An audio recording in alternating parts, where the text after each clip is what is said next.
welcome back to Redemption with Jaden.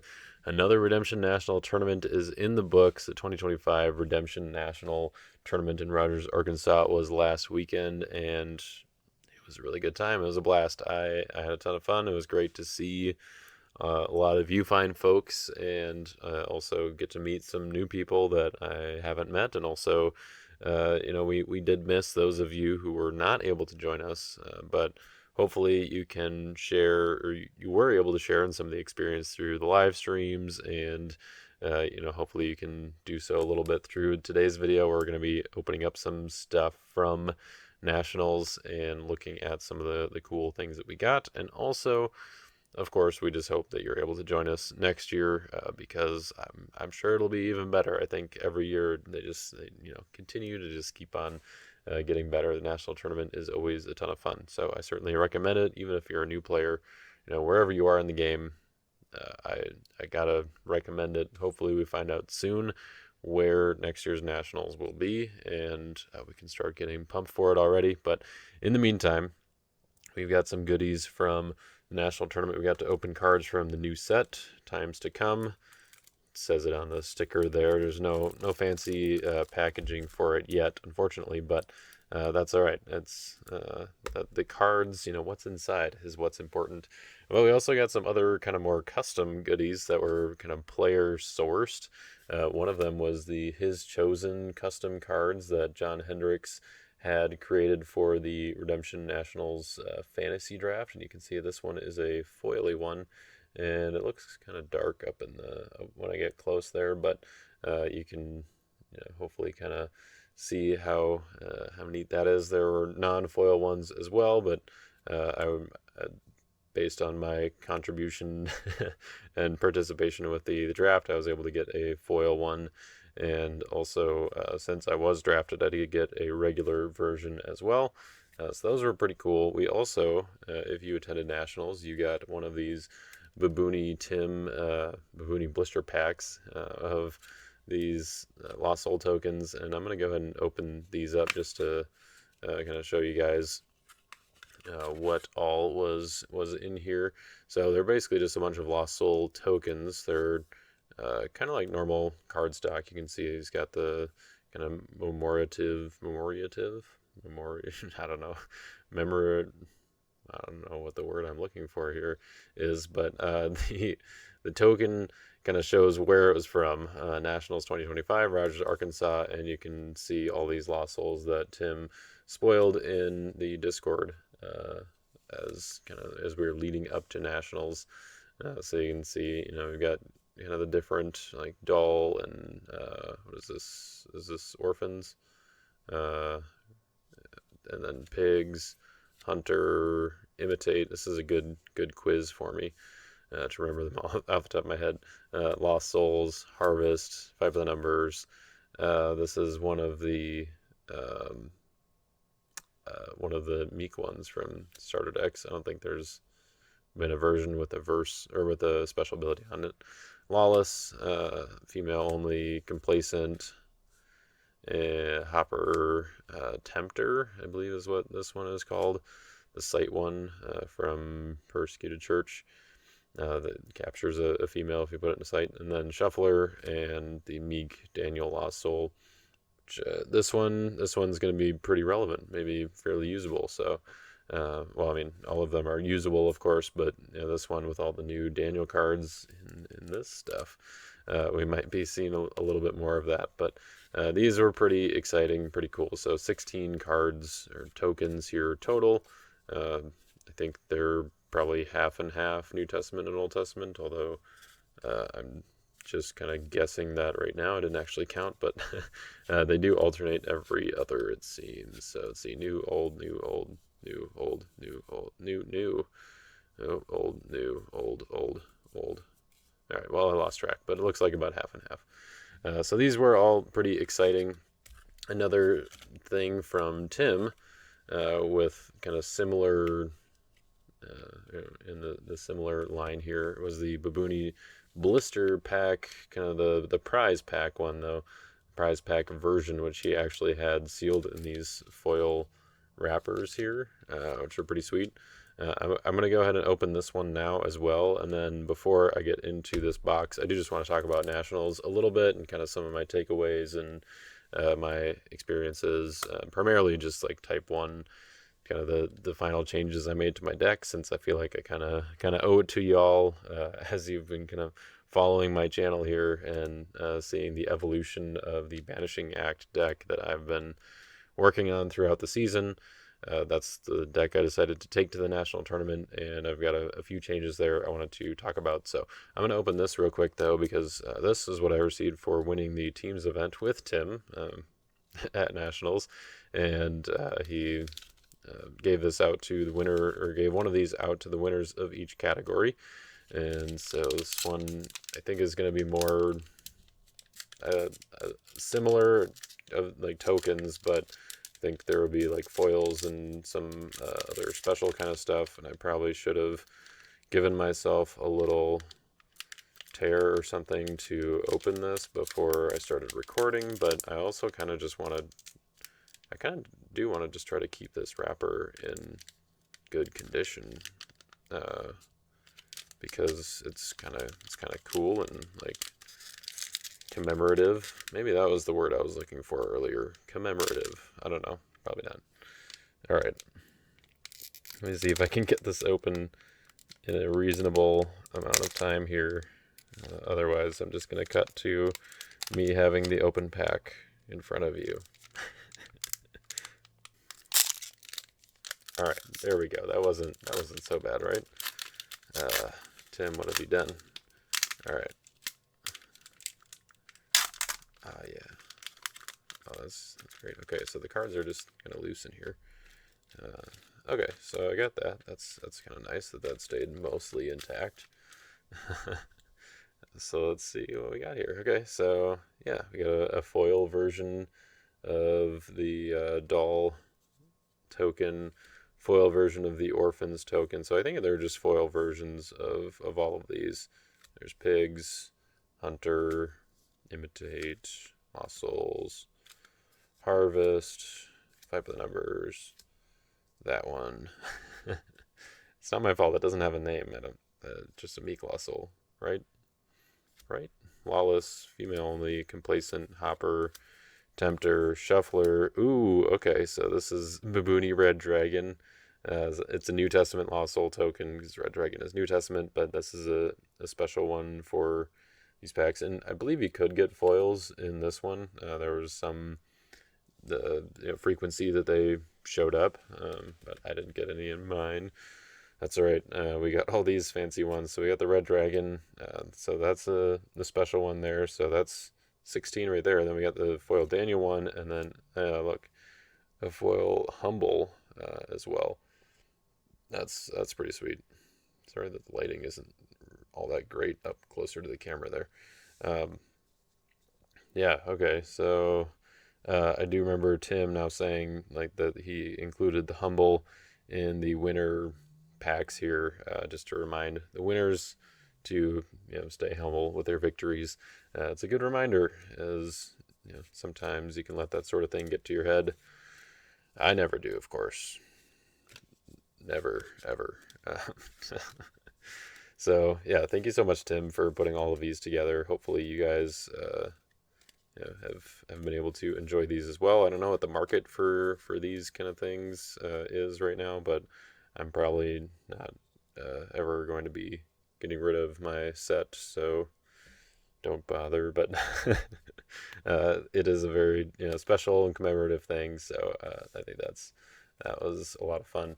Okay, so before we get into this, and if you're waiting for this, if you don't care about my Type 1 stuff, there's probably a timestamp in the description where you can just jump to the opening of the new set, and you can jump forward to that. But I do want to just do a little quick spiel about my Type 1 deck. So first, Thursday, I played Booster Draft, not Type 2 player, which, if you've been up to date with Redemption content, kind of what the deal was there.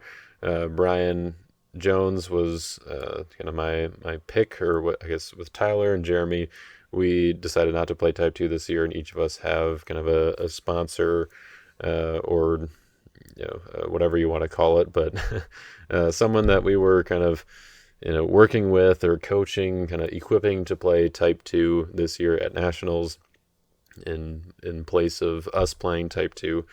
And I picked Brian Jones. Tyler was working with Sean Sievers, and Jeremy was working with Josh Potratz, who unfortunately had a work thing come up and wasn't able to play on Thursday at all. So Jeremy was kind of naturally eliminated from our kind of friendly competition of the coaches here.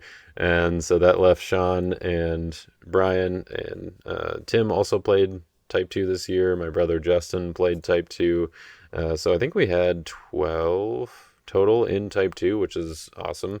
It's always great to see when there are more Type 2 players, and that was even with some of our, a few of us that normally play not being there, but also a couple of other staples like E-Man and John Mielishin.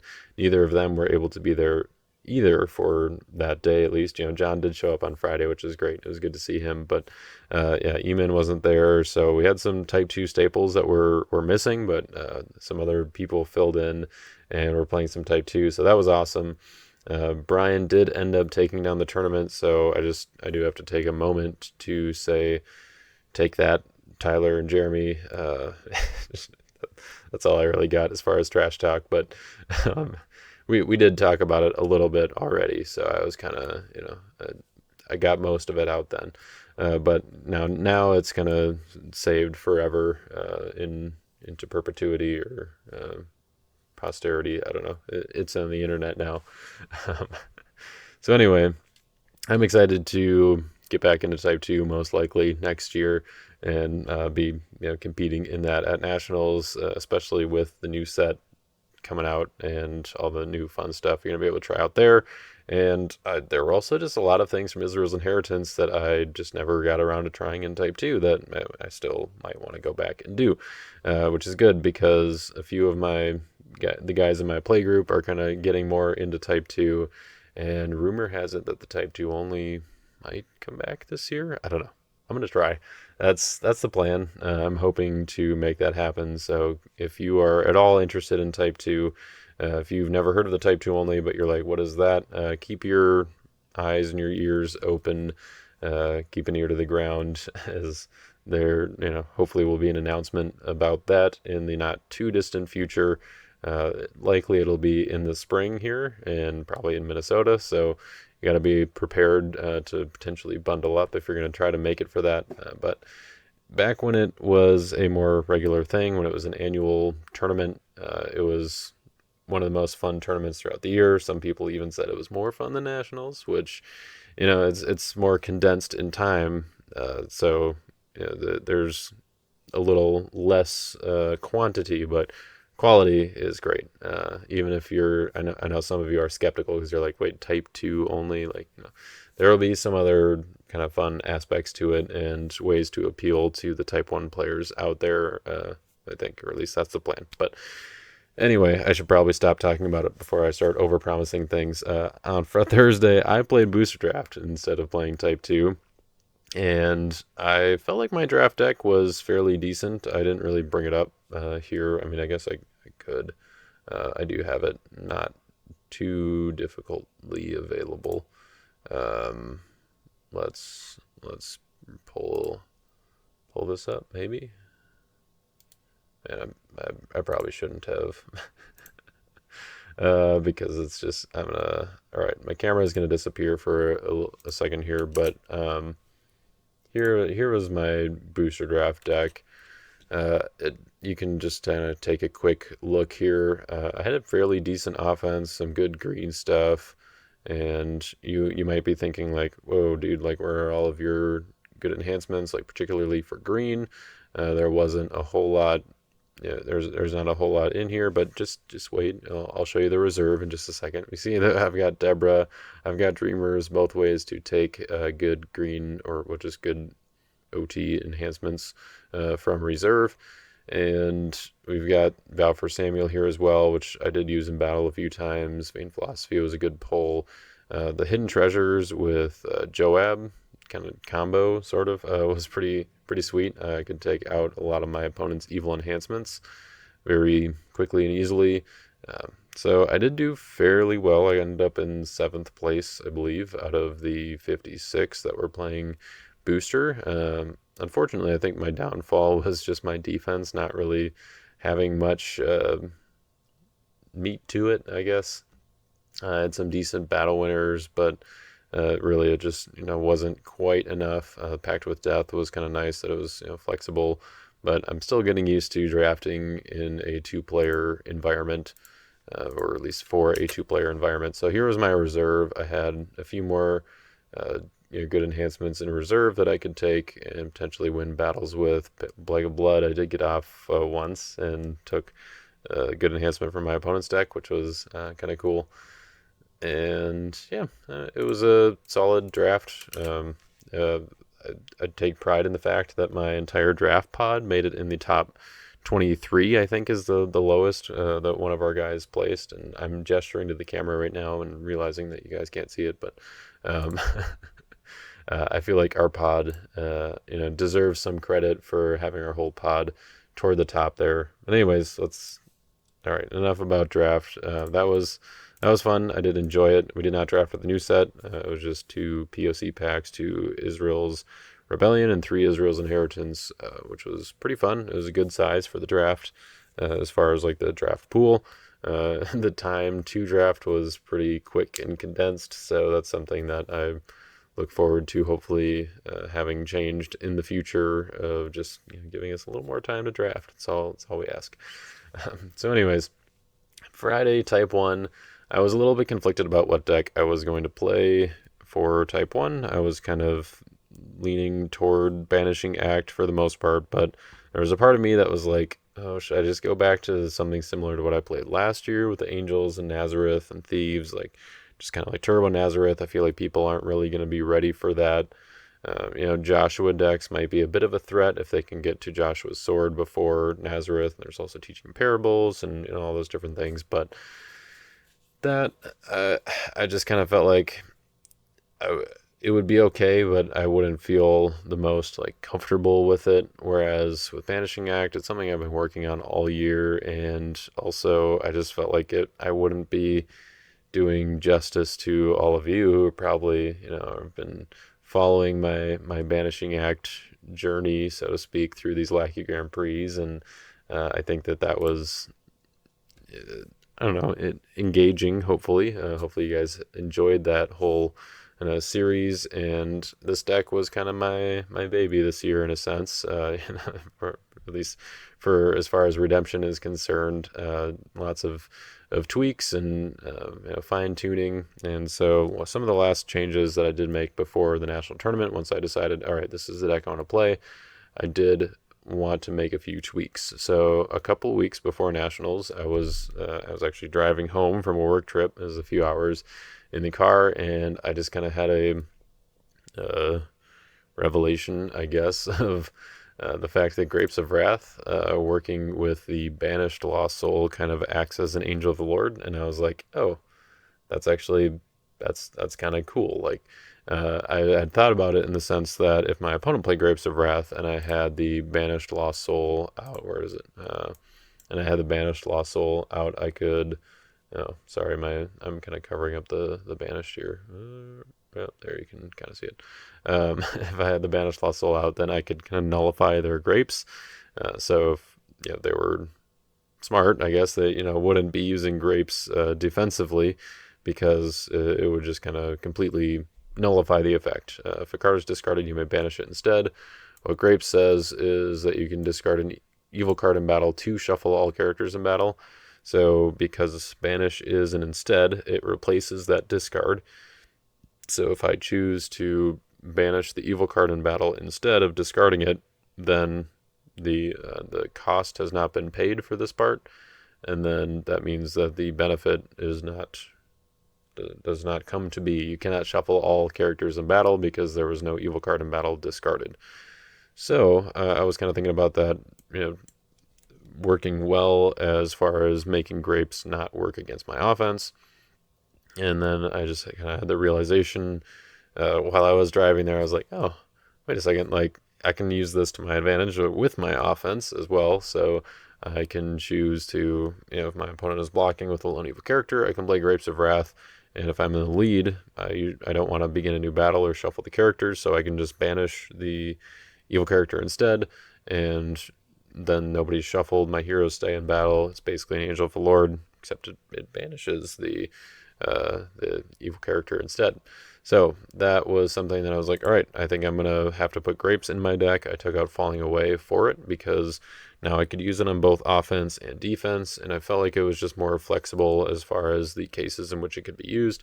Christian Martyr and Falling Away kind of filled a lot of the same gaps, I guess, of taking out a lone hero that I didn't have any other answers to, and so Grapes kind of helped it fill in some of the other gaps where maybe it was a band that I didn't have an answer to, or they played Glory of the Lord or something like that when they had characters banded into battle. Grapes of Wrath could be a good answer to that.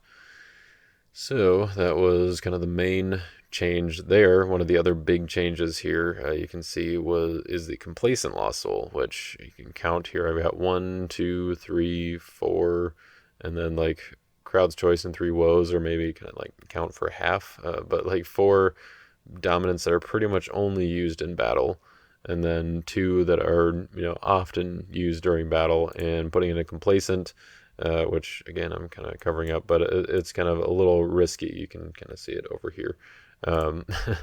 The Complacent restricts dominance during the battle phase, and one of the big keys to this offense is being able to pull off a big Awesome Things play. Usually it's to play Crumbled from a Shout from my, that I pull out of my reserve and just to discard a bunch of evil characters from my opponent. And I wanted to be able to do that pre-block so that I can just take out all of their evil characters. And Complacent kind of makes that difficult. And for a while I was thinking about it because my defense felt like it really could use the help as far as stopping my opponent's dominance. One of the big weaknesses of this deck was my opponent just attacking and playing their good battle dominance, and I felt like Complacent would be a good way to kind of mitigate that, slow them down. And part of me was just thinking, let's just put it in, and if it's bad for my opponent, they're going to deal with it, and if it's not, then I'm probably still at a reasonable advantage. My defense is pretty solid, so I felt like that was okay, but I just couldn't quite shake the feeling that I was going to need something to deal with it myself, to turn it off when I needed it to. And so I thought about things like Stone Carriers. I could put that in here and then have the ability to negate an evil card, but it just doesn't really fit in the band anywhere. And I usually want the Joshua Heroes first, and then like two days before Nationals or something like that, it kind of dawned on me like, oh, Caleb's Sword says negate an evil or neutral card. So you can negate a neutral card with Caleb's Sword. So if I just pop Caleb's Sword onto my Caleb, my Joshua's Officiators, my Nehemiah, my Joshua, pretty much anyone in the band who will be coming into battle probably, in that last attack with the Awesome Things and all that, they can just use Caleb's Sword and negate my own Complacent, and then I can just drop Awesome Things and my enhancement, and there you go. So I was like, all right, this is what's going to work. We're going to make it happen with Complacent. So I put it in there, and there was only one game where it really, I think, worked against me a little more than my opponent, which was my game against Justin.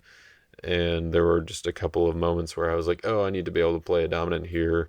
He was able to play a Vinegrower's Rebellion off of Nicodemus because I had Complacent out and I couldn't play Grapes or Glory, I guess, to stop him from playing enhancements.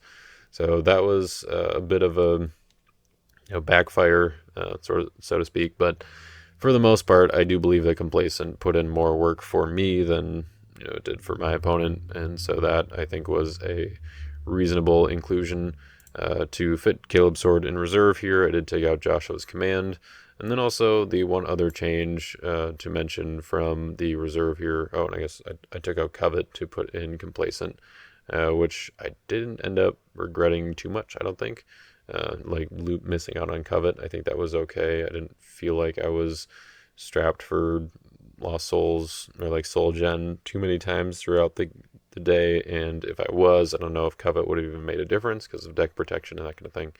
But the other change I made to the reserve here was to put in Judge's Seat in place of whatever other evil enhancement I had in here. It kind of changed from time to time, but I think Refuse to Listen is the one that I ended up having in towards the end, and I was like, I just don't feel like I'm using these evil enhancements very much. I'm not taking them very often.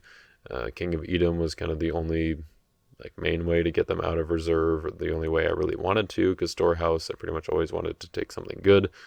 But so yeah, I took those out. I put in Judge's Seat instead, which there's no Haggai and no Baruch, so I don't have great ways to play Judge's Seat from reserve, except for Joshua. Joshua can play a good OT Fortress from deck or reserve. He doesn't get to band in that case, so if I do, if it does make sense for me to have Judge's Seat, I can just put Joshua at the end of the band, and then attack or put Judge's Seat into play, and then discard their evil card, whatever it is that is a threat with Judge's Seat.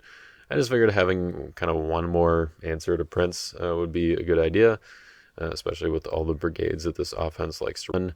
A lot of the times Nehemiah is going to be putting in the work here. Like, he was probably the MVP of the day, kind of working with Zerubbabel here and protecting both Zerubbabel, but also my opponent's Meek Lost Souls, including the tokens that I created with the Lost Souls Lost Soul here. So those were some of the big keys for the day.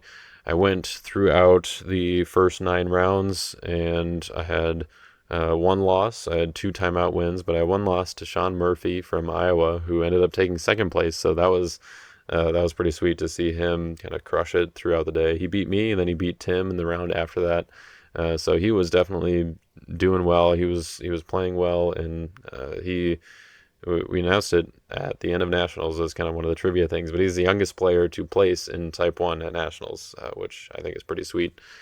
So congratulations to Sean.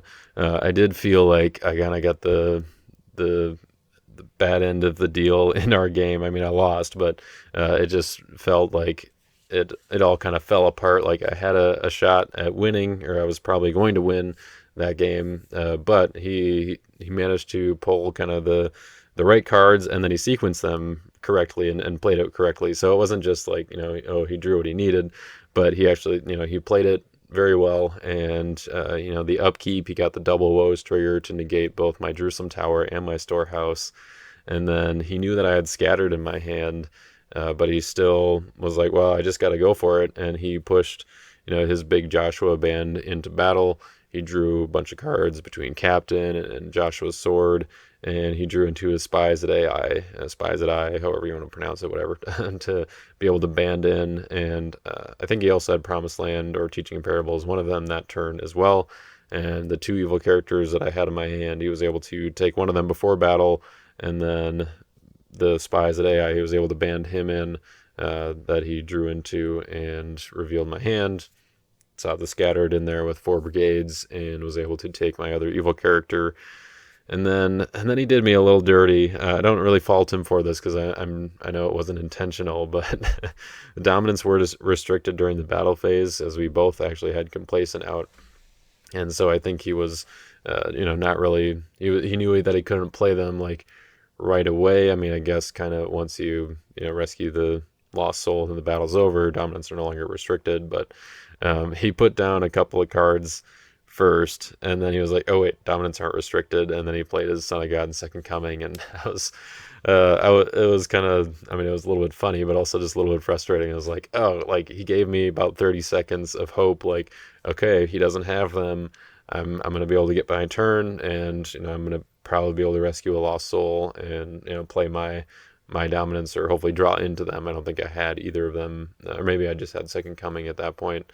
And so anyways, that was kind of a crazy game that is very offense heavy. I think the game only lasted 3 turns. It felt a little bad that I had I've got, 9 evil characters in this deck, and he was able to walk in with Josh's Officiators, equipping Builder's Spear with no backup on turn 1 because I didn't have an evil character. Between my darkness and the 9 evil characters, he did have a disoriented on the opening hand that he used to negate my prosperity. So he cut me off from drawing a couple of cards there and potentially finding an evil character that could have gotten me that block.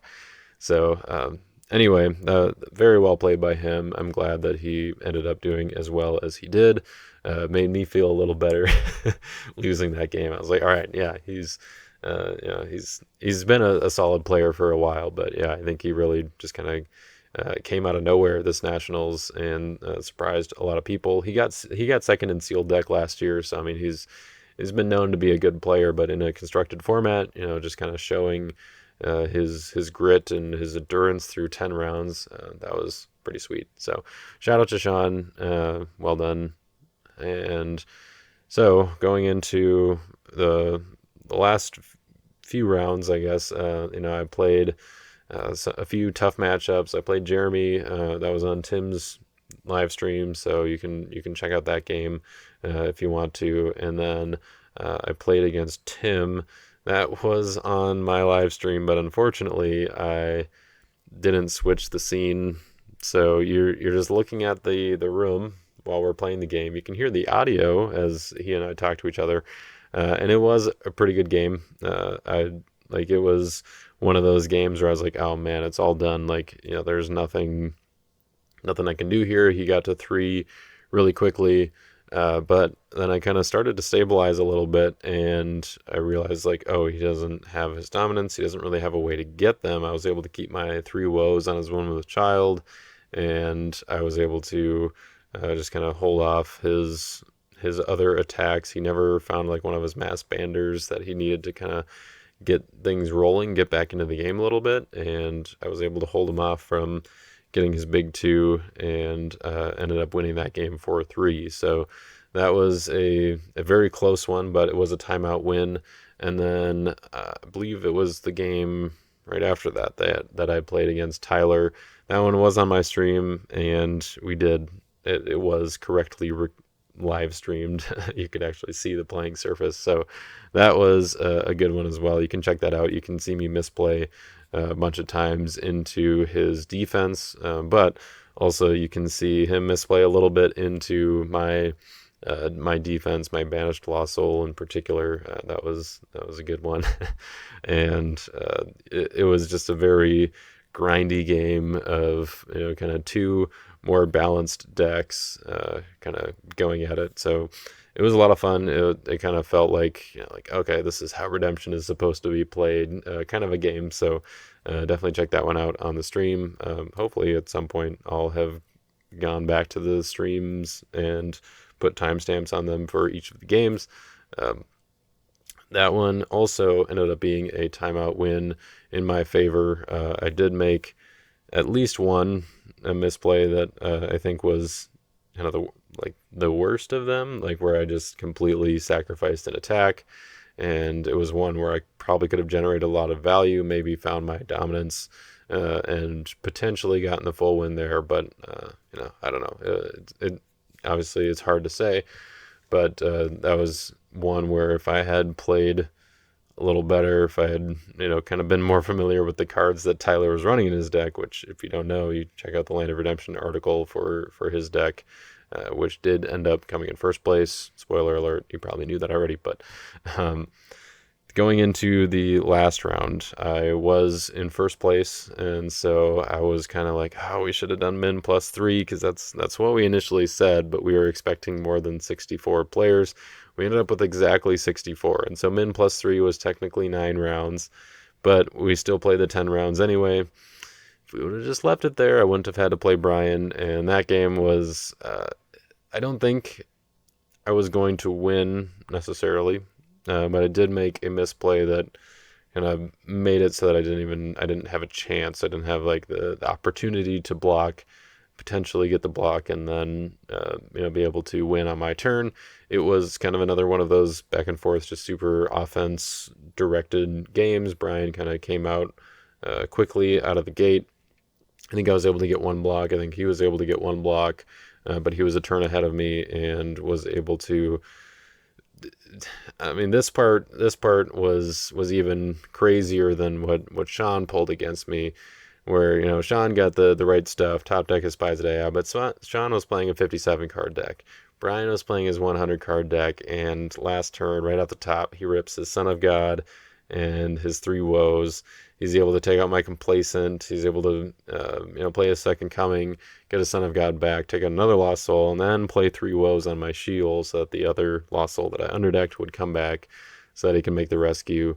So that one felt a little bad, and there was a chance that if I had played it differently or played it smartly, like I had the information, so it wasn't just like 50-50, like, oh, should I play it this way or that way, and I chose wrong. It was a matter of like, oh, I know what he has in his hand, and I shouldn't have put down my evil character when I did. And he was able to attack, play awesome things, play AOC, wipe out all my evil characters, and so I didn't even have a chance to block when I had a mitt full of evil enhancements that I didn't want to discard, but I should have rearranged it a little bit, my plan a little bit, so that I could keep at least one evil character in hand.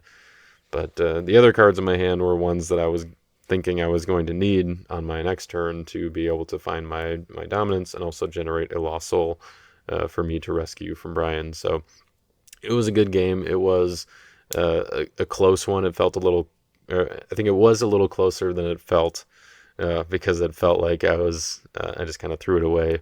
But I think that he probably was going to win after that draw, like with his Son of God and three woes. Like he was just loaded with offense, which is part of why I was able to just kind of walk in with my offense and through his defense and all that. So it was a good game. Brian ended up getting third place, and then he, by beating me, secured Tyler's victory after Tyler kind of squeaked one by Jeremy in the last round. From what I heard, I haven't actually gone back and watched that game. I believe it's on Tim's channel, so you guys can check that out there as well. So I think that's really all I have to talk about for Type 1. I already mentioned before, Tim and I played teams together on Saturday, and we did end up taking it down. We had 7 teams, and I played a Clay Tokens Impartial Judgment deck, which, it doesn't sound a whole lot like me when I started saying Clay, but I did throw Impartial Judgment in there. And that was something that Tim and I going to work together on for a while. We were kind of thinking of what teams decks would go well together, and kind of we're talking about tokens and then the impartial judgment play, and so that was kind of a fun one that we worked on, and we're like, it hits each other player, so it does hit your teammate as well. But I think that we ended up deciding like, okay, that's fine, like we're just gonna go with it. We both played Thief, Prince of the Air, Thief defenses, and that seemed to work pretty well. And then Tim's offense was a nativity, go get our dominance kind of offense. So most of the games, our game plan was, okay, I go first, I get to attack with Matthew, I get to start pooping out tokens with Church of Christ and making some followers, a bunch of meek heroes, hopefully get a Lost Soul. And then we go to Tim's turn. He's turning through his deck, trying to get his dominance, primarily the big 2, Son of God and Second Coming, but also Star of Bethlehem, which can kind of help accelerate to find those, and then hopefully get him a Lost Soul as well. And then on my turn, hopefully it's attack, play awesome things, Impartial Judgment, and wipe out all the defense. Hopefully rescue the 5th Lost Soul. And if we're not there at this point, then by Tim's turn, you've only had one opponent who's been able to draw some cards who might be able to have drawn some defense. So that hopefully he can deal with whatever defense he drew in those 3 cards, plus whatever was in his attack. So that was the game plan for teams. We got Impartial Judgment off, I believe, 3 out of the 5 games for a total of 29 evil cards, if I remember correctly, or like X being 29 total across the 3 games. There were not that many evil cards discarded because, well, actually it might have been close between like the 3 other players in the game. Each there might have been 29 for the 3 games, but for the most part, it was like 3 to 5 at most evil cards being discarded from each player's hand. I think there was like maybe one game where it got up to 5, but yeah, probably like 2 or 3 on average.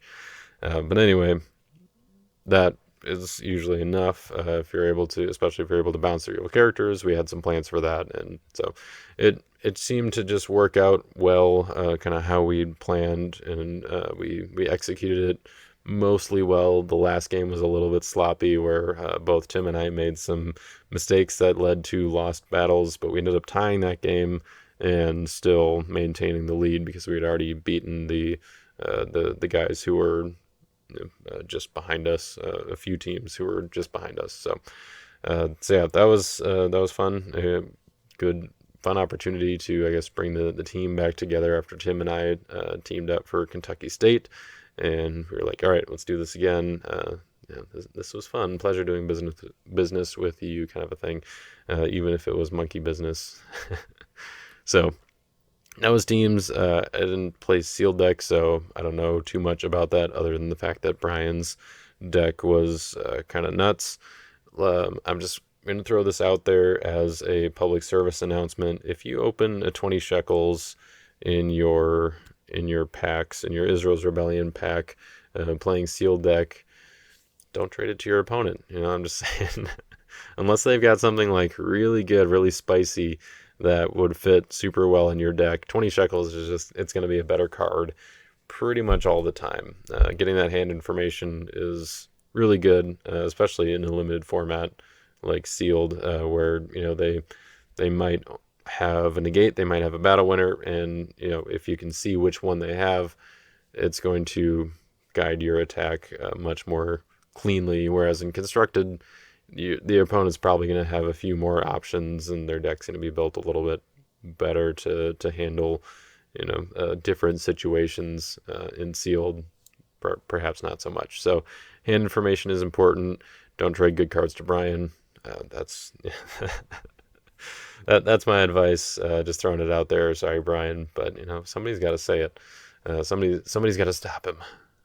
But anyways, all right, before we get into this box here that I know a lot of you have been waiting for, is probably why most of you came here, I do want to give a shout out to our sponsors over here at Your Turn Games, and in particular, I noticed that the Collector's Corner is still 25% off here. I know we had that's not what I wanted.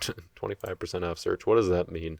25% off means that for 75% of the price, you can still get these promos. It looks like the sale ends August 11th. So if you're watching this on the day of release, like a good Redemption with Jaden subscriber, then you've only got a few days to take advantage of this. And a lot of them, you can see people have been taking advantage of this. That a lot of them have gone up and are sold out now.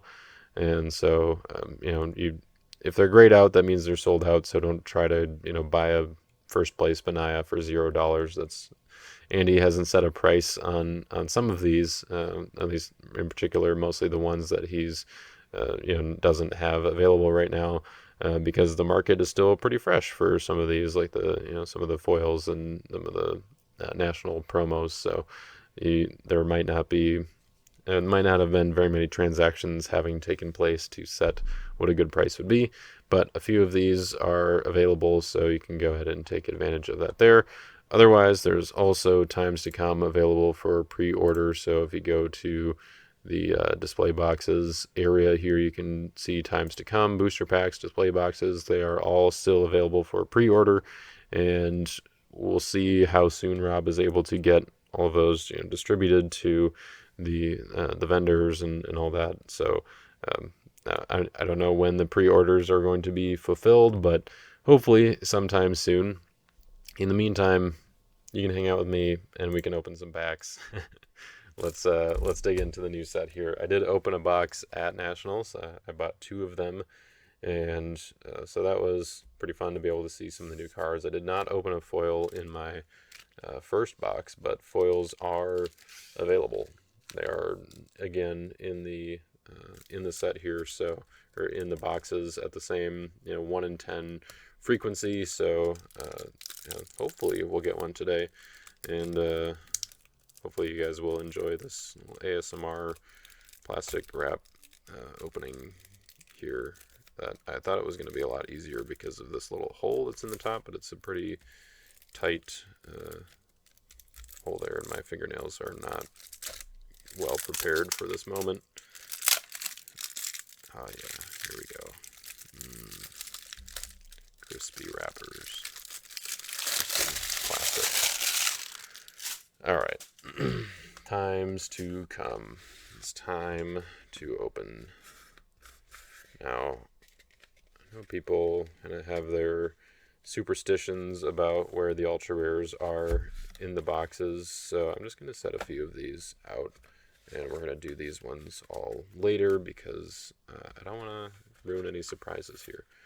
So we're going to start out by opening, and I'm not going to open the Roots cards, but I am going to read off the cards from the new set because a lot of people don't know what they do yet. If you didn't make it to Nationals, then you haven't seen a lot of these yet, and if you have, you've been keeping up with people posting pictures online, which is fun, but you might not have your own copies yet, and we can give a little commentary about what they do here. So the rare in this pack is Cyrus the Great, an 11/10 brown warrior class evil character, a Persian king who says, while alone, toss all enhancements with interrupt in the special ability.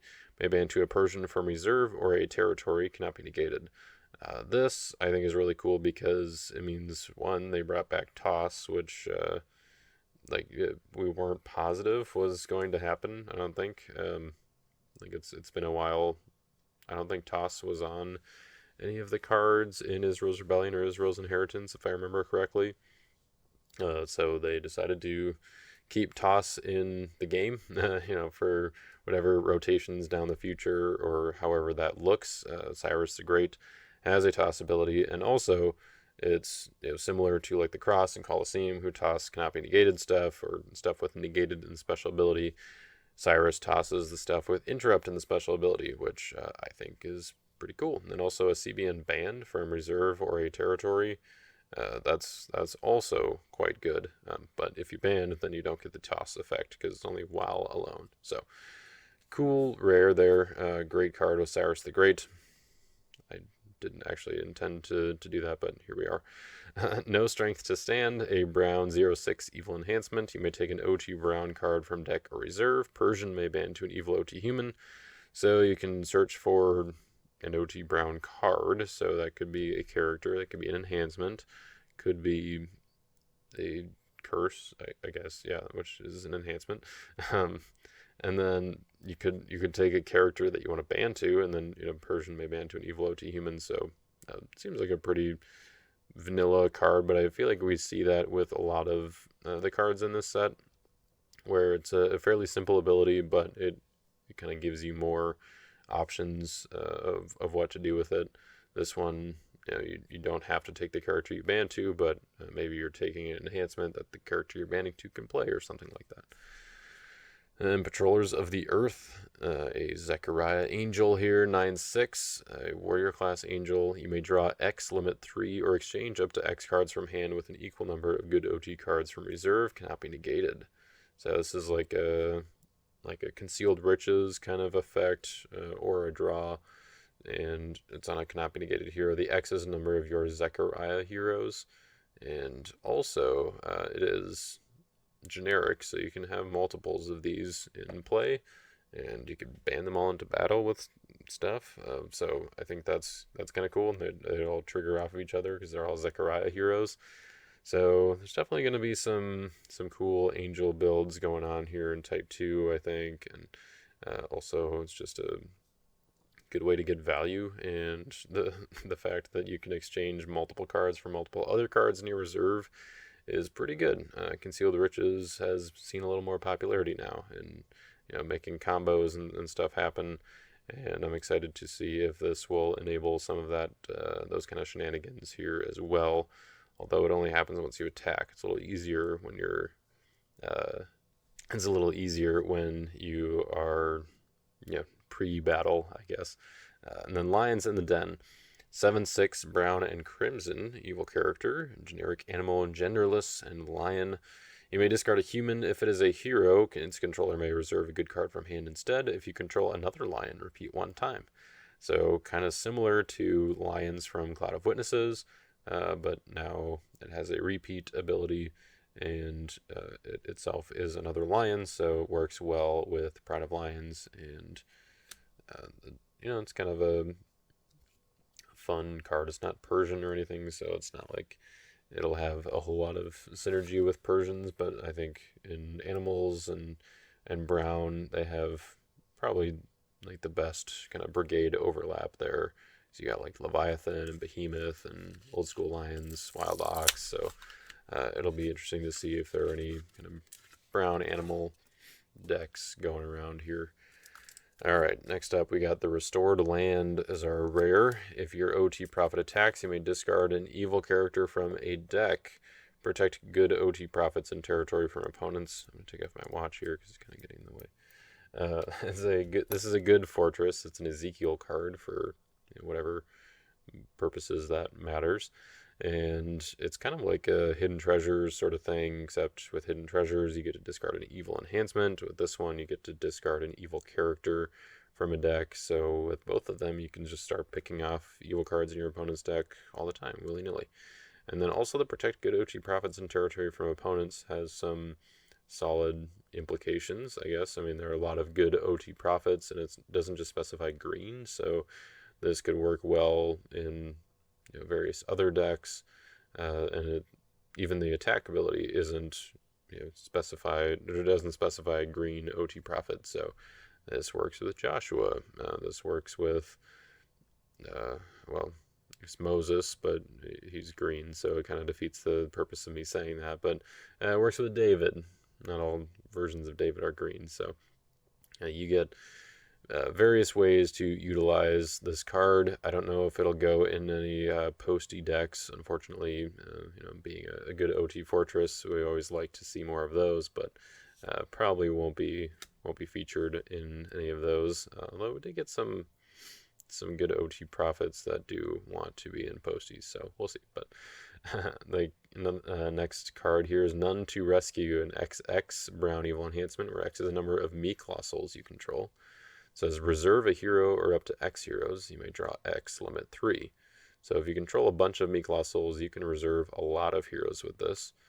It will probably pass initiative because the numbers are XX, so if those are big, then your numbers are going to be big, and then you can always only draw 3 at most, but the reserve ability is not limited, so that means that you can do a lot of hero reserving, and I believe that there's some Meek-Law Soul synergy in every defense in this set, which it's cool to see more of that, but I think particularly with the Daniel cards, the Daniel defenses, they're all kind of built to make that, have that be an option, which I think is cool. Now we have a Servants by the River, generic angel here, 2/5, and it says negate an evil card. You may look at the top 3 cards of a deck, not just your deck. You may underdeck them. If another Daniel hero is in battle, repeat 1 time. So you can look at the top 3 of your opponent's deck, and then if another Daniel hero is in battle, you can look at the top 3 of your deck, or you can choose not to, because it says you may, so if you repeat that, you may again. So you don't have to do it twice. I don't know why you wouldn't. If you did it the first time, you could just look at the next 3 and then leave them on top. But this is kind of cool. Seeing some of what's coming, kind of an eyes to see effect, or I guess David and Samuel both have this effect. Maybe this will go in a deck with David and Samuel, where you're trying to soul hide and look at your top 3 cards, and there's a lost soul. I'm going to put those under, that kind of a thing. It doesn't quite work as well as Samuel, because you have to underdeck all of them or none of them, so you can't just leave the non-lost souls on top. But it's repeatable, which is nice, and you can probably get other Daniel heroes in battle, not too difficult. Without too much difficulty. Alright, 70 weeks. We got our first Covenant here. A 7/0 white enhancement. And the enhancement side says, underdeck an evil card. If used by a Daniel hero, repeat up to 3 times. So that means that you can, if you play this on a Daniel hero, underdeck up to 4 evil cards. Seems pretty good. But then the artifact side, it's kind of a windows of narrow light sort of a thing. It says while 3 or more Daniel heroes are in battle, prevent evil characters. So if you've got your big Daniel band going on and you want to just prevent evil characters, you will be able to do that. And the interesting part here, I guess, is that the Legacy Rare Daniel, the one that's green and white, negates evil characters already. So it kind of clues us in. Like, I mean, I already know because I've opened some cards with the set and seen pictures and spoilers and all that. But Daniel does get a reprint in this set, but he does not negate evil characters. He doesn't do the same thing there. So this card has a little bit more relevance there, where you actually will want something else to prevent evil characters. And that seems pretty good. Let's go into the next pack here, and it's a Covenant. So Book of the Covenant gets a little bit of love here, and we have our first Dominant in the box. The rare from this pack is Bound in Battle. I don't know if you guys really like. If you want to be able to read them here, they're kind of. I'll just hold them up a little closer here. OT Angel may ban to an OT Angel. If your Daniel Angel is opposed, negate evil cards in battle. So it's kind of got a bit of a resurrection type vibe. Maybe Lord of Armies or Pillar of Fire would be closer because it's just the ban part. But then it adds a little bit more on top of that. So if your Daniel Angel is opposed, negate evil cards in battle. So you do have to have, for one, a Daniel Angel for this second part to work. And you have to be opposed, so it doesn't work against like a Woman of Thebes or something else that underdecks itself or gives itself or leaves the battle. But you can play it at dominant speed, so something like an Uza, which doesn't remove itself anymore. A chump block like that, where they're just protecting lost souls but not leaving battle, means that this could still work.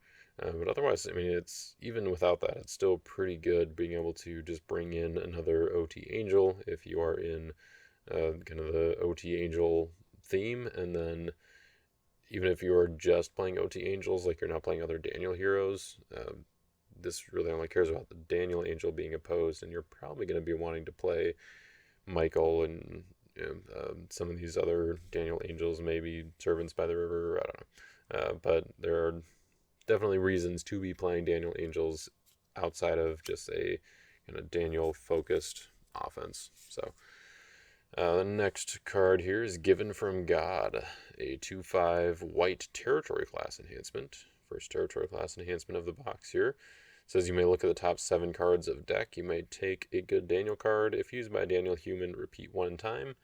This is kind of a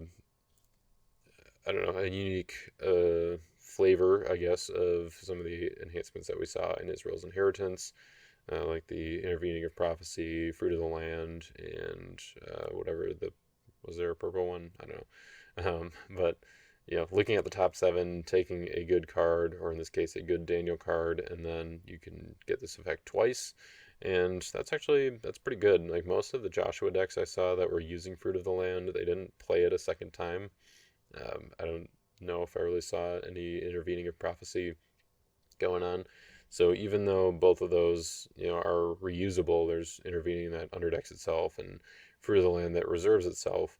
I didn't see either of them really get any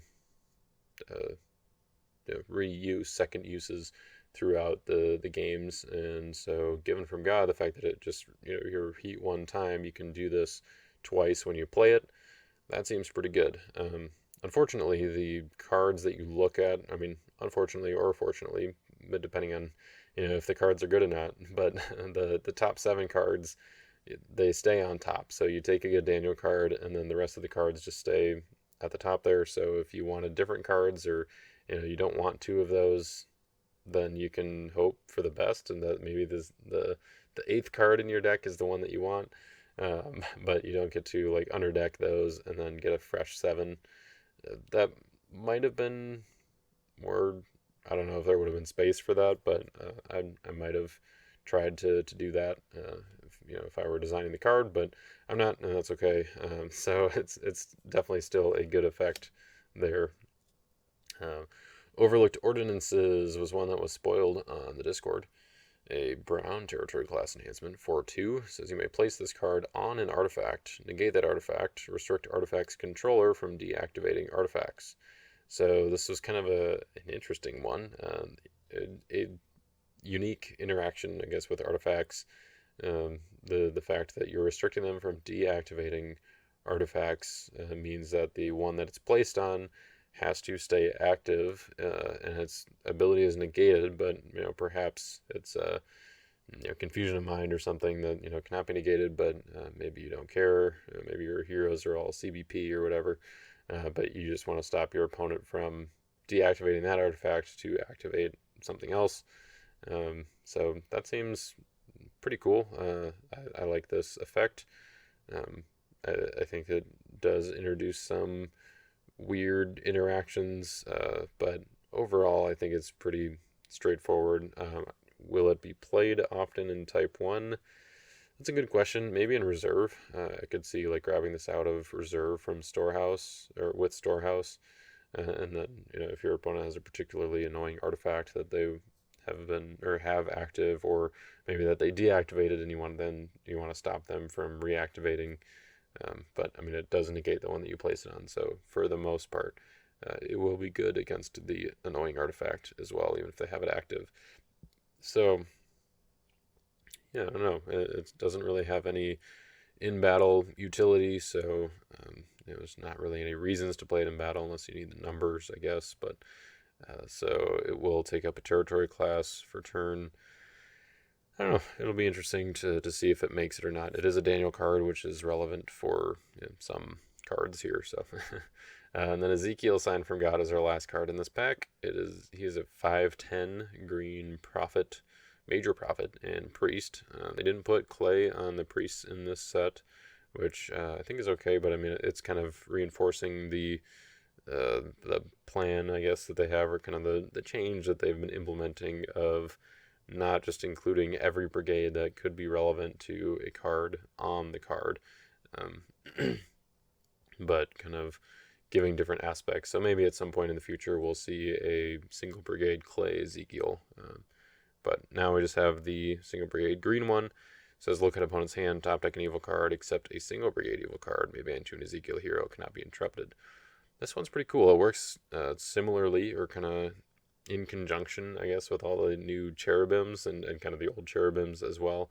I guess, the old school cherubim, well, not super old school, but mostly older school cherubim, looks at the opponent's hand and top decks their evil dominance. And so Ezekiel here kind of fits in with that theme as well, of you getting the hand information and you get to top deck an evil card. And the fact that it says accept a single brigade evil card means that you can top deck evil cards with more than one brigade, or evil cards with less than one brigade. So if they're evil cards like evil dominance or evil fortresses, you can top deck those as well. I think, kind of introduces an interesting interaction, or like, I guess, just game plan of like, hey, I'm just going to attack. I'm going to top deck 3 evil cards from your hand between Ezekiel and cherubim, and does the other cherubim do that too? I don't remember for sure, but just top deck a bunch of their stuff, and then they're gonna draw those cards again next turn, and you just keep on going back and forth. If they're really in trouble, they're going to be discarding those cards or playing those dominants to make sure that they don't get top decked again. But if you do it at least once, I mean, it kind of sets them back a whole turn of like getting new cards. So it seems like it'd be pretty good. Maybe Redemption with Jaden video worthy. I don't know if the strategy is quite there yet, but it could be fun. We might be able to do something with that. We'll see. All right. Next up, we've got Gabriel, Sent by God. Now, kind of continuing with the evil enhancement or evil card disassembly project that we're seeing with prophets. Gabriel is also a prophet. He does not have green this time. He's just a single brigade silver hero, but he does have a Daniel reference. It's kind of a throwback to old school Gabriel, who the Daniel version of it from the King's set lets you discard an evil enhancement from a deck. This one does the same thing, but it also lets you ban to a Daniel human, and it cannot be negated. So definitely a facelift there, which we can see that the Daniel humans are going to be even more prevalent in this set. We got more generic Daniel humans, so it's not just Shadrach, Meshach, Abednego, and Daniel, but we've got some of the kind of generic ones that are in the second half of the book. And I think that Gabriel is going to fit in quite nicely with some of these Daniel themed decks here. Next up, Rescued from Lions, a white 6/1 enhancement. Negate a card. You may take a Daniel hero from deck. You may reveal a good dominant from hand to repeat one time. So it's a negate, it's a tutor. You can get the heroes that you want, and then you can reveal a good dominant from hand to do it again. It's not the strongest of cards. Scarlet Line kind of does this, but better. You negate an evil enhancement, I think, with Scarlet Line. But you get to take 2 heroes and it cannot be negated. It's also recurable, so it's just very strong in that regard. But this one also does say negate a card, so it's a little bit more flexible in special initiative if you're, say, being captured by an evil character in their territory, or you're being discarded by an artifact, which are both things that might be more common now that the set is released. So Rescued from Lions doesn't make it in. I don't know, but it's a good flexible negate when you need it, and you can help accelerate a little bit as well. So now we have the Depraved, a brown 6/5 evil character. There are 3 of these in the set. I guess 3 of the Depraved, 1 for each evil brigade, and they all sort of do the same thing except for the very last part. So the ability here is negate entity cards in battle. That is the same on all of them. Then if blocking, an opponent has brigade advantage, draw and or reserve up to X cards cannot be prevented. And X is the number of opponent's good brigades. So all of them are going to be similar. This one is Persian, the crimson one is Babylonian, and the black one is Greek. So they are part of their respective, I was going to say denominations, factions, I guess you could say, and part of their themes, and they all negate New Testament cards, and then they all have that check about opponent having brigade advantage. But in the brown one here, it's draw and or reserve up to X cards. The black one is draw and or discard up to X cards, and the crimson one is draw and or capture up to X cards, I believe. I think it just says capture, which capturing non-humans is, I think, just or capturing non-characters, I guess, is just something you can't do by default, so they maybe just have to specify there. But it is kind of cool. Draw and or reserve up to X cards. You have draw, the implication is they're coming off the top of your deck. Reserve, cards that are in play. So you do have to know kind of your default locations for some of these keywords, some of these actions that you're taking on these cards. But it is cool, the flexibility that these have, where you are also able to target cards in battle. So it's kind of like outsiders, like Prince of the Air, but we're getting some of these in these Old Testament themes as well, which is pretty neat. And getting NT cards in battle, we all kind of want a little more of that, don't we?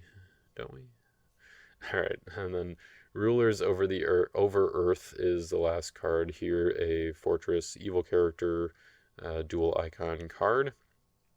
Fortress side is if your Persian blocks, you may take an evil Daniel card from reserve. So just a little bit of reserve access for Persians. Not that I think they needed a whole lot more of that, but maybe. Then the evil character side says may ban to a Persian, or you may draw 2. So fairly straightforward ability there. It's a 4/3 warrior class evil Persian. I think it's the only Fortress evil character combination in the set here. Camp, I guess, as we've called them in the past, because I believe all other Fortress evil characters were camps, like Edomite camp or Moabite camp or whatever. But all right. Next up, our rare is Measured Mean, a 4/0 white enhancement and also a 0/4 crimson enhancement. Another dual icon card. Can be used on either side, and the ability is the same both ways. It says underdeck any number of cards from hand to draw X. You may play an OT enhancement, cannot be interrupted. It's kind of cool. If it had an interrupt the battle, it'd be, be really sweet, but that's okay. We don't need everything here, but it is still kind of cool and also flexible. Like I think there's a lot of cool things you can do with this. X is the number of cards underdecked by this card. In case that wasn't clear, you can basically just kind of get a mulligan of sorts where you choose cards in your hand that you don't want. You draw that many cards, and then hopefully you either have or draw into the OT enhancement that you want to be able to play. And the fact that it cannot be interrupted is perfect, because this kind of effect is one of the more difficult ones to undo.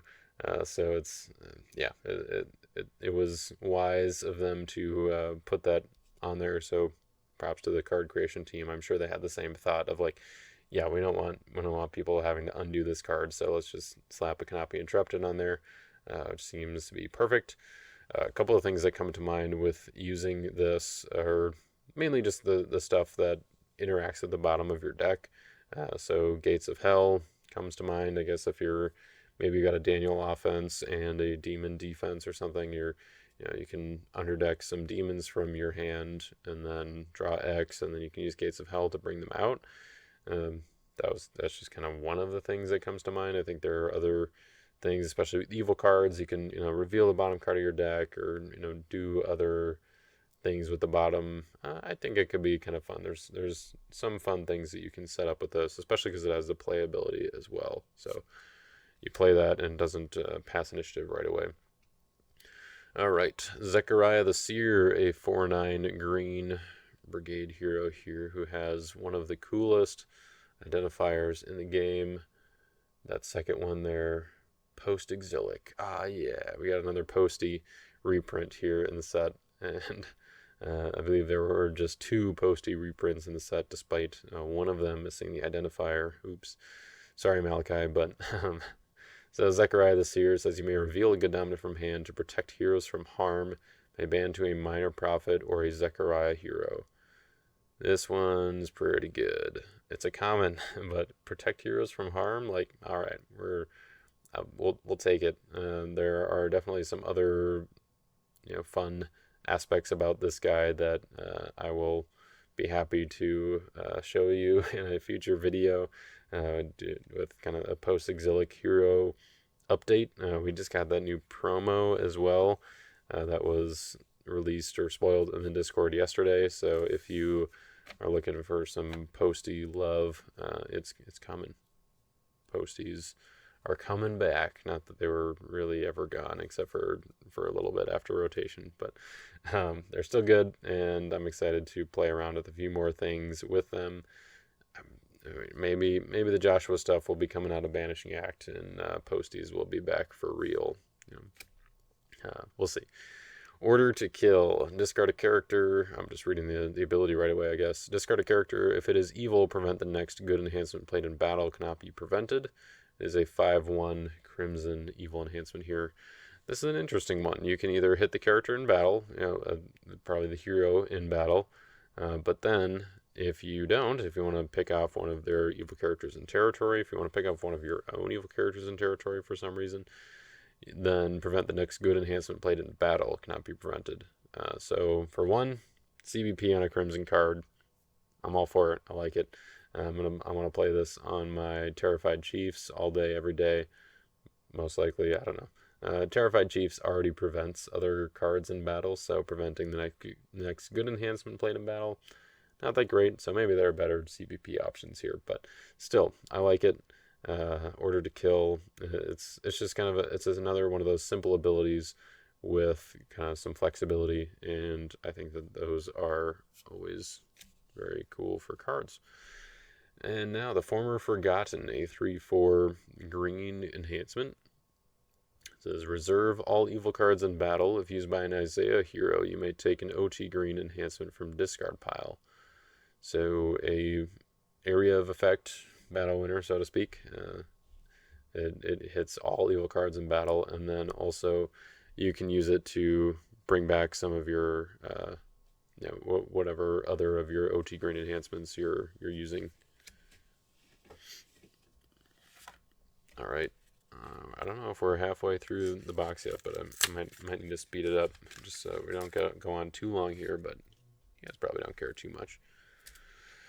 All right, our first of the terrific trio here, Abednego. I think this is the one that I have not opened yet, so I didn't get one in my other box if I remember correctly. Yeah, so I got a Meshach, I got a Shadrach, and now I've got Abednego. Azariah, all three of them got a reprint in the set. They all have the same ability here, I believe. They ban to a Daniel human. Then they have a different part as well. Abednego says here, or you may play a Daniel human from deck. And then he says, good cards with repeat in the special ability cannot be prevented. That's interesting. It's cool. The repeat is the new keyword for the set. So kind of cool that it has some way to interact with that, I guess, or to make it a little bit stronger. He's also a 1/7, so he gets initiative pretty handily. If he said good cards with repeat and special ability cannot be negated, would that be too much? I don't know. That'd be kind of cool. I'm trying to think of like what repeat cards we've seen so far. Like we got rescued from lions, given from God, 70 weeks. 70 weeks would be a pretty good one to have CBN off of Abednego. So maybe there's too much. He didn't quite need that, but I think that would have been cool. The other question now that I have though is, does he have repeat in a special ability and thus cannot be prevented himself? I feel like probably, because I mean repeat is in a special ability. It's right there. See, I can see it. It's right in that third line there. So, and he's a good card, so I think so. I think he's CBP, but that's a question that I guess will be good to confirm. Behold the Lord, a 4/1 silver enhancement. Shuffle all evil characters in battle and opponents' evil fortresses. So this is nice because it takes out their evil characters in battle. It's another area of effect, so to speak, battle winner. All the evil characters, and it doesn't matter if they're humans or non-humans, they all get shuffled. And then it also shuffles opponents' evil fortresses. So their shield, their gates of hell, their ways to add to battle, you're taking out those as well. So pretty standard, I don't know, kind of vanilla battle winner for silver. Seems pretty good. It is an Isaiah enhancement, which might be relevant for some things here. All right, now we've got Seleucus. There's no I after the C there, though, so I feel like it's just Seleucus, the victorious, one of the four kings, or kind of four inheritors of Alexander the Great's conquering. He split up to these four generals who then became kings, I guess. So Seleucus the Victorious is a Greek 4/5 warrior class evil character, and these four dudes are not actually mentioned in the Bible, by name at least, but it is very strongly implied, like almost painfully obvious, I guess, that these four guys were the fulfillment of the four horns that came to replace the broken horn, which refers to Alexander the Great. So these prophecies in Daniel, they're pretty sweet if you study the history around them. I studied the book of Daniel in our Bible study, or the Bible study I do last year, and we went through and kind of got some of the history and that aspect of it as well. It's very cool to look into if you've got some spare time. It's not going to teach you a lot about theology, but it is very cool to see the prophecies coming true. I mean, just kind of shows you how cool God is, I guess. So there's always good things to learn from that. So the ability here, you may draw X or discard an artifact. If opponent has drawn 5 or more cards this turn, you may play an OT black enhancement. I believe every brigade or every evil theme in this set did get a play first evil character.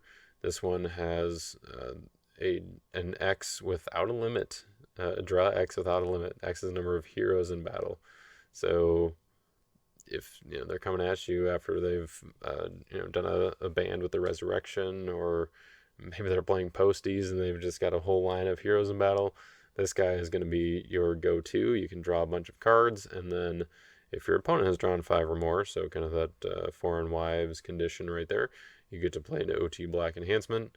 So you get to play something before they play awesome things, an amazing faith or something like that. So that is a cool one there. Also a king. I don't know if I guess I did mention that, but it's in the identifier line there. And then we've got Clash with Persia, a black 1/4 enhancement. Discard a card. Its controller must draw 1. If used by a Greek, repeat up to 1 time.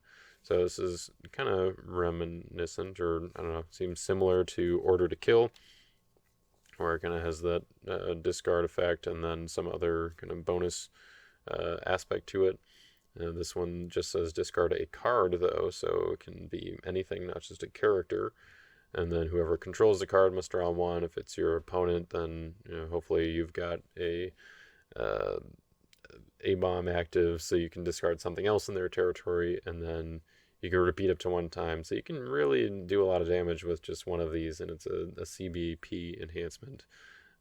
So combine this with your A-bomb, and you are in good shape, especially if your opponent's playing Persians, because then you also get the flavor effect of taking out their Persians, the Clash with Persia. So. I don't know if flavor actually makes it work any better, but maybe. Seems like it should. All right, our rare here is Babylon. We got this is one that was spoiled on the live Threshing Floor episode. Tyler came on and spoiled this one. We didn't actually see the picture from it then, but he read off the ability. It's an evil fortress with Unity, evil characters, Babylonian. Unity is always a little bit disappointing, but if you see that, it means that you've got a strong ability coming up. So you should be excited. It says each upkeep, if an idol is active, opponent must discard a card from hand or capture their human. Evil capture abilities cannot be prevented. So if you have an idol active, then let's say your opponent has hand protection, they have to capture their human. Has to be 1 in their territory. So that's pretty cool. But also you can discard a card from their hand. I feel like with a lot of, with some hand control or other kind of effects, you probably will get the most use out of this, I guess, or the best use out of this. If you're kind of putting other pressure on their hand, making their decisions difficult as far as what to discard or who to capture. But then also just the blanket evil capture abilities cannot be prevented. It seems like it's going to be pretty good with all the capturing that Babylonians are going to want to be doing. I think that's the order of those words. And we've got Worship at Jerusalem, a 4/2 green enhancement. Opponent must shuffle an evil card from hand. OT Prophet may ban to an OT hero. So again, we've got kind of the simple ability, then the little band that goes with it. Instead of tutoring a card, though, this one takes a card away from your opponent. Make them shuffle an evil card. Maybe they're shuffling their negate or their battle winner or something that you can ban to somebody else, and hopefully that will win the battle for you. OT Prophet may ban to an OT hero, so don't have to ban to a Prophet, but you do have to be a Prophet to ban. And 4 in the fire. I don't think I opened one of these. Yeah, no, this is the first one for me, which is cool. It's a 4/0 white enhancement. Interrupt the battle, protect OT heroes from harm. Lone Daniel hero may ban to up to 3 OT heroes. So kind of similar to what we saw in Israel's Inheritance with some of those interrupt and bans, but also have some other effect on top of it. And this one is protect OT heroes from harm. So it seems pretty good. They play their battle winner. You're like, nope, it's not going to work. And then also, hey, say hi to these 3 other guys who are coming into battle as well. Pretty cool and also flavorful. 4 in the fire. You bring in 3 more heroes. Yeah, you see where I'm going there. All right. Enforcing Ideology, a 5/1 Brown enhancement. Negate and reserve a card. If used by a Persian, you may place in territory for 3 turns. Restrict good dominance. So negate and reserve a card. So it works against enhancements. So if they play the battle winner, you can play this in special initiative. It works against characters. So if you're just you're blocking low, you've got initiative, you can play this to reserve their hero. You can also just target something in their territory that's annoying, like an artifact or fortress or territory class character or something like that. And then you get to place this in territory, so it's not impacting the numbers of the battle, so you don't pass initiative with it. So that seems pretty good. I wonder if this is good enough to be used with the play first guy, the guy that the Ahasuerus Persian guy that tutors a brown enhancement, and then if opponent has board advantage, I think, then you get to play an OT brown enhancement, so you can grab this, play it, turn off their good dominance, and also reserve something that they use to set up. Seems pretty good to me. Maybe not as good as Confusion, but who knows. All right. What do we got next here? Got the Interceder. This is kind of the fourth one in the fire, I believe. Which also Jesus, which you kind of get a little bit of that vibe from the image here. It is an AI generated image, so who knows where those wings in the back are coming from, but maybe these are the 3 guys in the fire and the wings are the angel who's kind of hidden in the background. I don't know. I'm not entirely sure what the deal was there, but anyway, we got a 9/3 angel hero here. Territory class says if also has Unity Daniel Heroes Heroes Daniel reference. If your hero is harmed, you may add this card to battle. While a hero is in battle, you may reserve this card to negate an evil card. So this is one that's pretty much just going to sit in your territory all the time, and then have some flexibility of either being added to battle, or you can reserve it to negate an evil card. So if they play something to get rid of all your heroes, you can't use this because there's no hero in battle, so you can't negate it, but you can still add it to battle if it triggers the first part of the ability. So fairly flexible card there, and it's one that's just kind of support, I guess. It wants to sit in your territory and hang out until your other heroes need him, which is cool, flavorful. I like it. Allowed to be trampled, a 2/3 black enhancement. If used by a Greek, interrupt the battle. Discard a good fortress and or all opposing heroes. That's in a separate sentence there. So it only interrupts the battle if used by a Greek, but you can still discard a good fortress and or all opposing heroes, even if it's not. So I don't know, maybe play that on a Cicera or something. You won't get the interrupt, but it'll be CBN. Seems pretty good, nice and flexible and thematic. And one of the things that I think we've been seeing a lot more of in recent sets is that the cards work better with their themes, but they don't only work with their themes. So drafting these cards and having them kind of off theme is still quite strong. There are still some strong abilities. So it's not just like, oh, I got a Haman's Boasting and it doesn't work because they're not playing it on a Persian or something like it just doesn't do much. It's more of a constructed card, whereas these they can be more constructed cards, but they also work well in drafting. And I'm realizing I should have brought some water down here with me because we got 16 packs left. Oof, we'll see how my voice holds up. Maybe I'll take a break and go do that. Okay, we got a curse here. First curse, I believe. Leave Your Name is a brown curse, 1/5. And it says reserve a card, and on the enhancement side, and the artifact side is OT brown humans cannot be prevented. I like that. I mean, it's simple. Brown humans, I feel like a lot of what they kind of struggled with, or at least with Persians that when I've played them, is if they are negating evil characters, then they don't really do a whole lot, but having this makes them cannot be prevented.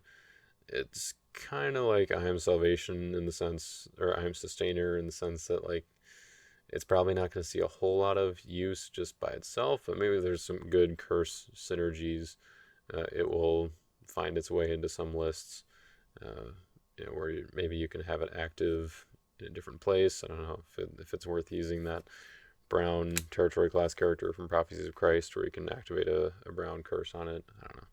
We'll see. But all right, and then a Belshazzar's 1000, a 3/3 crimson character. Babylonian, you may activate a Daniel artifact from deck or reserve, may ban to a generic Babylonian. Evil ban abilities cannot be negated. This is kind of crazy. So A-Bomb is a Daniel artifact. You can reserve it to discard a hero. This just automatically puts them in special initiative. If you activate A-Bomb, you can discard their, if they only have one hero in battle. If they have multiple, you can just, get them all. If they have multiple, you can just hit one. You can't get them all.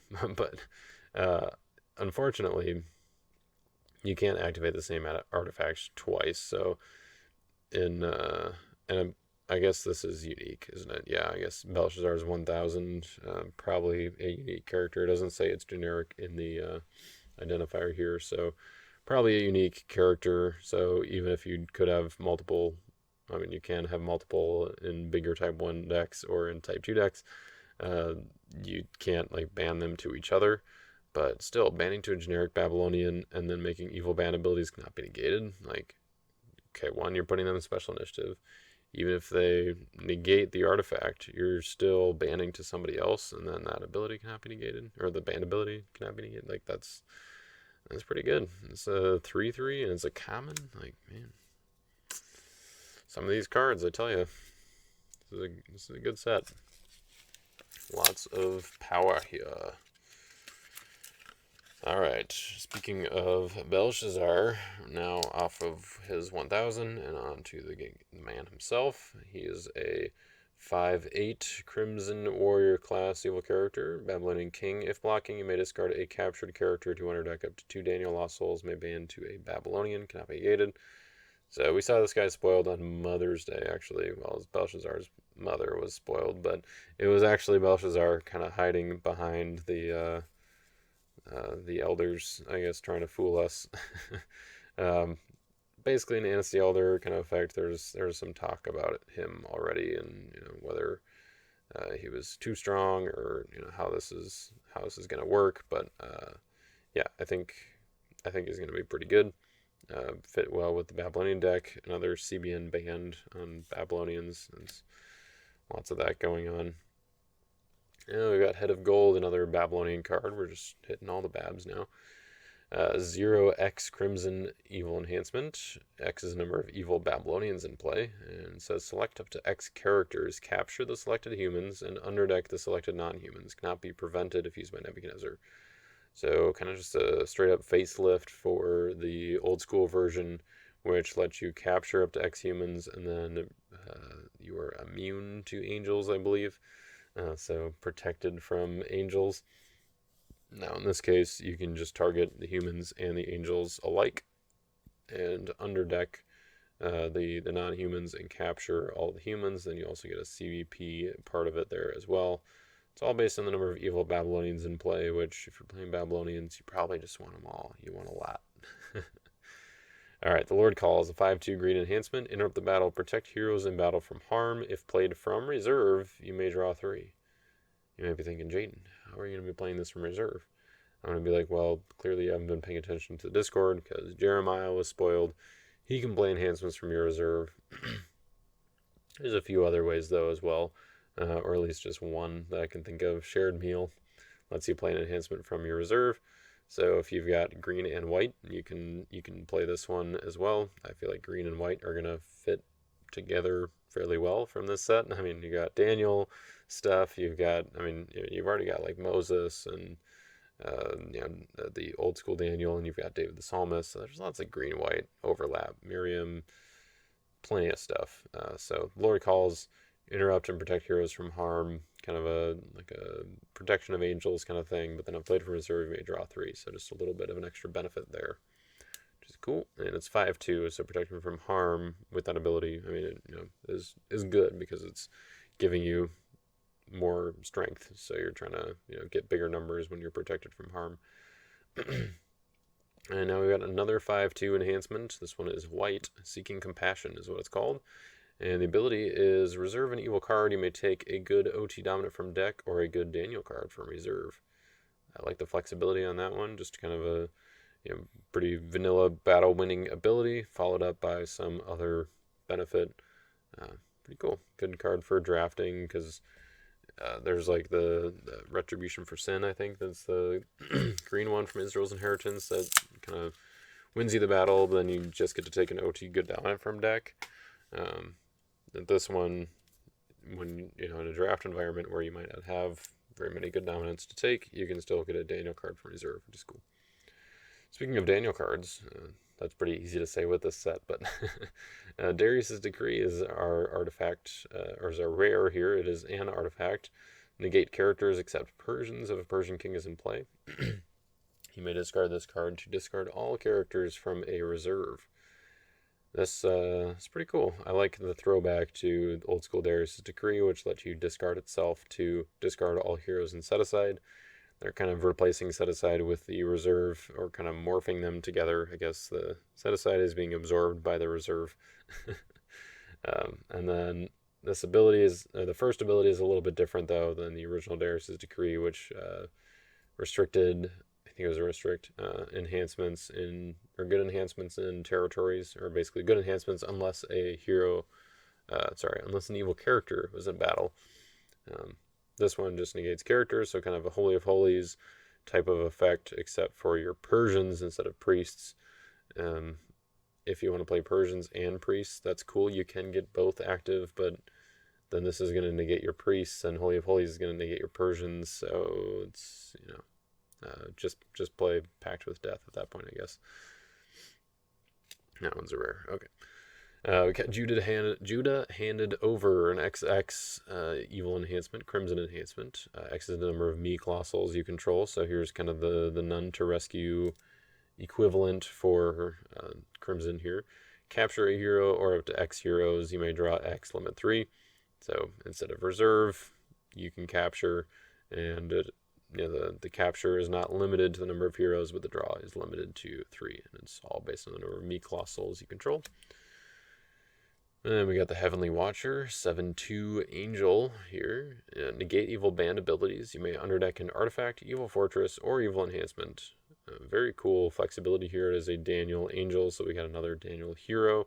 This is the same unique hero as Watcher from Patriarchs, I believe. And so we got a kind of technically a reprint, and fairly decent ability, good numbers there for initiative, and I think the flexibility is nice. Nothing really stands out as like, oh, this is incredible, but it's still a solid ability. I don't know exactly what Daniel offenses are going to look like as far as the breakdown for which heroes to use and which heroes to not. Like, is this a strong enough ability to be used within the rest of the Daniel offense? I'm not sure, but I mean, not every card in the set is going to be, like, oh, this is incredible, like this goes in this deck, because there's not enough room for that. We need some good draft cards here. So, hey, look at that. There's the brown, or the black version of the None to Rescue and Judah handed over. This is the XX black enhancement that says discard a hero or up to X heroes, and then you may draw X, limit 3. X is the number of me colossals you control. So, kind of like the Depraved, each evil theme got one of those. I like how, like, we kind of have those cycles, sort of. I think is how other games refer to them, where you have kind of certain cards or certain effects, but you've got one for each brigade, and they do, or each theme, and they do something kind of just a little bit different, but the overall format or kind of framework of the card is the same. All right, we got our rare here, Nebuchadnezzar, who also got a reprint in this set. He's a 7/11 Crimson Warrior class evil character. Babylonian King. Protect this card from lone heroes and opponent's dominance. If opponent has board advantage, you may capture a hero, cannot be prevented. This guy is pretty good. A little bit of a Herod Archelaus kind of ability there at the beginning, and then kind of the same sort of format as Archelaus, where he's got this other benefit that he could do. But this one is a little more impactful than the Herod Archelaus, but it does require board advantage, so it's not just if blocking. You always get to do it, but if opponent has board advantage, you can capture a hero, any hero. So it can be one in battle. And that seems pretty good. You're putting in special initiative right away. What one person brought up, I believe it was Josh, Kevin the Dude on Discord, he brought up that you could capture your own hero or a hero in territory and then trigger the Overseer, which is a territory class character that we haven't seen yet, but he's somewhere in here maybe. But basically is a capture doubler, so once per turn, if you capture a hero, you can capture another hero. So if you use Nebuchadnezzar to capture a hero in territory, then you can put them in special initiative with the Overseer to capture the hero in battle. That seems pretty good. I feel like there are a lot of characters that work well with Pot of Mana, where you just you want them to just have one character in battle, but then you've also got a lot that want to ban. So I don't know, maybe Pot of Mana decks will come around and you can build around that and really stifle your opponent's plans, make things challenging for them. Servants of the King, a 2/7 white hero. Another one of these Daniel kind of generic human heroes. And it says you may bounce a human, may ban to a generic Daniel human, or you may draw two. Very simple, straightforward ability. Bouncing a human can be one in battle. So if you if you ban Servants of the King into battle with 4 in the fire or something like that. Also, now I think about it, 4 in the fire. That'd be a cool band name, right? Right. Anybody want to start a band, 4 in the fire? Who's with me? All right. Anyways, or Servants of the King. That can be one too. But if you ban in Servants of the King, you can bounce their evil character in battle if it's human. So another use case for that, something to think about. And then on top of that, if they don't have a negate for it, you can ban to another hero, or you can just draw 2. Seems pretty solid. All right, we got Darius's Satraps here. 5/3 brown evil character. If a Persian king is in play, you may discard a card from a reserve. You may exchange this card with a different Persian from deck. I like this. Yeah, it's kind of just a free exchange. The exchange part does not require a Persian king to be in play, so it's just a good way to get to whatever Persian evil character you want. It's kind of a Malachite slave sort of thing, except it's an exchange. So I guess more like Deceiver. But then you get a benefit if a Persian king is in play as well. It seems pretty good. You get to hit something in their reserve. All right, our first Lost Soul from this box. Kind of surprising it took this long to find one. I believe there are 4 Lost Souls in the set. Yeah, it looks correct. This one is a common. Contempt is what it's called. And then it says, if put in play, you may underdeck a different Daniel Lost Soul. If an opponent rescues a Lost Soul, you may underdeck a Daniel Lost Soul. So if they rescue a different Lost Soul, you can underdeck either this one or a different Daniel Lost Soul. And then if put in play, you can underdeck a different Daniel Lost Soul. So it's kind of just a soul that hides itself, hides other souls. It's kind of interesting thematically of okay, how do I want to make this work? Probably in a Babylonian Daniel defense where you're kind of doing a soul hide thing with Belshazzar and the other Daniel or Babylonian meek soul synergies. All right, next up we got Pride Laid Low. This one's probably one of the more interesting cards in the set. I mean, there are lots of interesting cards, but this one in particular is a 7/0 green enhancement. Involves music. And it says each player must select one card from their hand. Restrict players from playing cards except the card they selected from hand. So select is regardless of protection, or it doesn't have anything to do with being protected. So if their hand is protected, they can still select a card. And the restrict also, it restricts the player, so it doesn't target the cards in their hand. So even if their hand is protected, you can still restrict them from playing the other cards in their hand. Kind of cool with Jeremiah, who can play stuff from your reserve. It's kind of cool with I don't know. I guess you could play it with. I guess I don't know if the selected card is common knowledge. that's one thing that I was kind of a little curious about and didn't get a great answer for yet. I don't think. Maybe it was there and I just wasn't paying attention. But uh, like if they have to set aside or like put the card that they selected in a different pile or something like that. But then like if you play Mayhem and the cards get shuffled, what happens?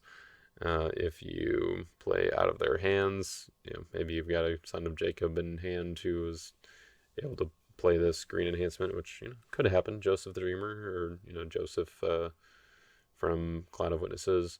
Uh, you know, wait, from Cloud? Yeah, yeah, from Cloud. He's low numbers. He's got green. Could do that. You just have to, you have to pick out of their hands from your hand.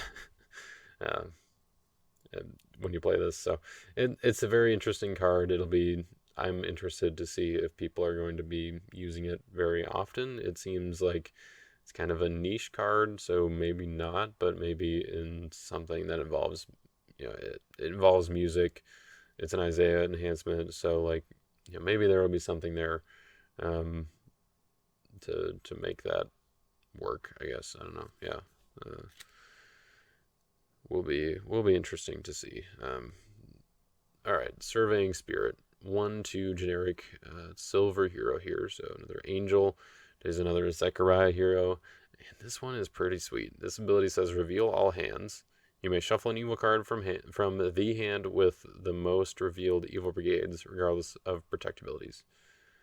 So this means that if you get just one of these in the battle, it's just like look at their hand and you get to shuffle an evil card.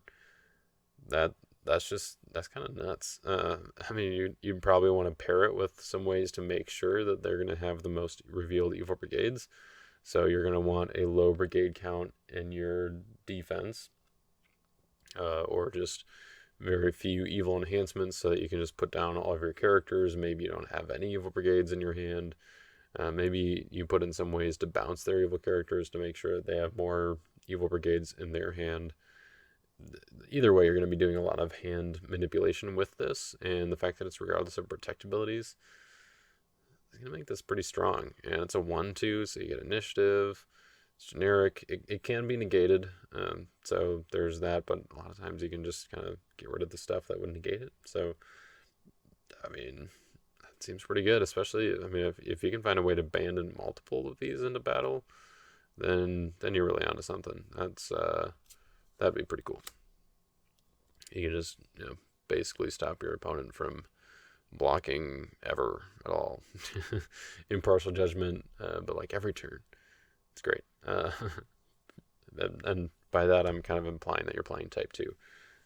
Because, that's the best way to have multiple of those. You can build a big type 1 deck, but can't say I'd recommend it necessarily. I did do both of the 100. Well, okay, there were 3. All 3 of the 100 decks, 100 card decks, did place in the top 10, I believe, at Nationals. So yeah, there's merit to them, but still. Anyways, all right, 3/5 black evil character. Alexander's Destroyers is a warrior hero, generic in Greek. If blocking restrict good dominance, may ban to a Greek, or you may draw 2. The fact that it's generic doesn't really matter. That it has a ban ability. So you can't just ban. You could just ban to multiple of these, but they're not going to give you any more effects there because you only have to restrict good dominance once to restrict them for that battle. I guess if they negate one, then it'd be good to have a backup. But anyways, kind of just straightforward, flexible card. I like the restricted dominance. I feel like more of that. Definitely makes the game more exciting to not just get dom blocked or dom rescued every turn. Angel of the Lord, Resurrection, Glory of the Lord. So much of that. So just having a vanilla restrict good dominance, draw some cards or do some banding. Yeah, seems pretty good, pretty solid. And it's got a band ability or a draw 2. So Tyler's written all over it. I guess I don't know. Maybe he would have put and though. Do them both. All right. Then we got another Covenant here, a silver one this time. God's Judgment, a 2/5 on the enhancement side, and the enhancement says banish an evil card. And then the artifact side says you may shuffle your evil card to play an Isaiah hero from deck. So an Isaiah hero, like we have definitely enough Isaiah heroes in the set to kind of make like an Isaiah hero offense, which is kind of cool. Like you've got Isaiah heroes, you've got Daniel heroes, and like you've got just prophets. So you've got multiple different themes in this set, but you've got different ways to build each of those themes. For the offense. I mean, the defense as well, for sure. But I think that there's kind of like sub themes that combine kind of the brigades, I guess. Daniel's mostly white, but you probably want some angels, and Isaiah is mostly green, but you probably want some angels. Or you definitely want some angels. So yeah, I think this is a cool set, cool design. Very happy about how it came out so far, and I'm excited to actually try these out in some games and try out these different themes. We got kind of a I am sustainer type of enhancement with the effect here, but then kind of a shrine to Artemis sort of ability for your offense, which is cool. Get your Isaiah heroes out quickly alongside your Isaiah's call. So. All right. What do we got next here? Antiochus the Fourth Epiphanes. Another guy in Daniel who was not mentioned by name, but was fairly explicitly prophesied as the one who would come in and put up the abomination that causes desolation in the temple. He came in and he sacrificed a pig on the altar, which was quite the big deal in Jewish culture, and he was the guy who kind of made life very difficult for the people at that time, and until the Maccabean revolt and all that. So more cool history that you can check out that was prophesied in Daniel, kind of in not the most clearest of terms, but clear enough that is pretty obvious, what was being talked about, what was being prophesied there. And we can see that kind of looking back in history, which is very cool. So this time, he doesn't have the Syrian identifier, which I wonder, because I mean the original one did, I believe. So I wonder if he's still Syrian. He doesn't have gray either. Which the old one or the original one was gray and black. So that would be something to confirm, I guess. But he is Greek. He is a king, 6'8", warrior class evil character. If blocking and another evil Greek is in play, discard up to one card. One card. Not just character, not just good card. Card. And it says its controller may discard their card of matching alignment instead. Cannot be negated. So very strong. Kind of harkens back to the original, but has a little bit more potency to it. And it's their card of matching alignment. So you can discard an artifact. They have to discard another neutral card, which, if they have a site or if they have another artifact they can't discard a lost soul. So you can take out artifacts pretty effectively, but you could also just take out, their like lone hero. Like if you attack with a lone hero on turn 1, this guy might be able to get you a block. He does have to have another evil Greek in play though, so he's a little less potent. But you just do like Alexander's Destroyers to restrict dominance, and then ban to a Greek, ban to this guy. If they don't have another hero in play, they're not going to be able to discard it. You can't discard from hand with this ability. So this is pretty solid. Next up, the 4/5 brown evil character Darius's Flatterers, another generic Persian. It says you may discard a good card from a reserve or draw 2. If you control another Persian, protect Daniel lost souls from opposing characters. So kind of like a chump block ability there. Not only do you get to protect lost souls, but you can do a little damage either to their reserve, or you can get a little card advantage for yourself, drawing 2. And I kind of like the little sub-theme that we see with Persians here of manipulating your opponent's reserve, getting rid of their cards from their reserve, or you're sending cards to their reserve, like with None to Rescue or other effects. So that's kind of cool to see. All right, the Lord Dwells, a 6/1 green enhancement. It says, interrupt the battle, shuffle up to X evil cards, cannot be prevented if used by Joel. So X equals the number of brigades an opponent's discard pile. So if your opponent has multiple brigades in their discard pile, you can shuffle up to X evil cards, and it doesn't say accept dominance, so it works on your own 3 woes if you play it as evil. Just keep that in mind. And it's got an interrupt, it's got a battle winning ability. It's not great on turn 1 because they might not have brigades in their discard pile. Maybe if you're suspecting that your opponent's running this card, you want to use your Great White Throne or something to start banishing evil cards from your discard pile to reduce the number of brigades. But this is cool. It's kind of like a 2 bears.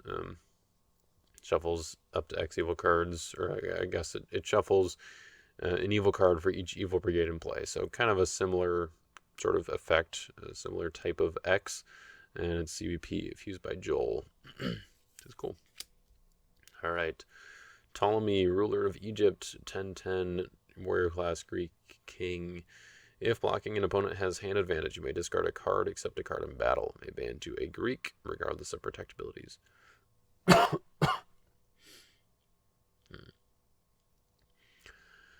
Alright, so if opponent has hand advantage, you may discard a card except a card in battle. So with this one, you can't hit a hero in battle, but you can hit something in their territory, and then you do so get to ban afterwards. And you get to discard the card regardless of protect abilities. Also, the ban is regardless of protect abilities. It probably doesn't matter too much, but I guess like wall of protection if your opponent's running Greeks or something, that could be cool. There's some discussion on Discord about whether or not this guy should be a pharaoh. As ruler of Egypt, she kind of made himself a pharaoh in a sense, but as far as redemption is concerned, so far, he is not considered a pharaoh. Who knows if that might change, I don't know, if people are convinced. Okay, I caved. I had to go get some water. Now I'm back.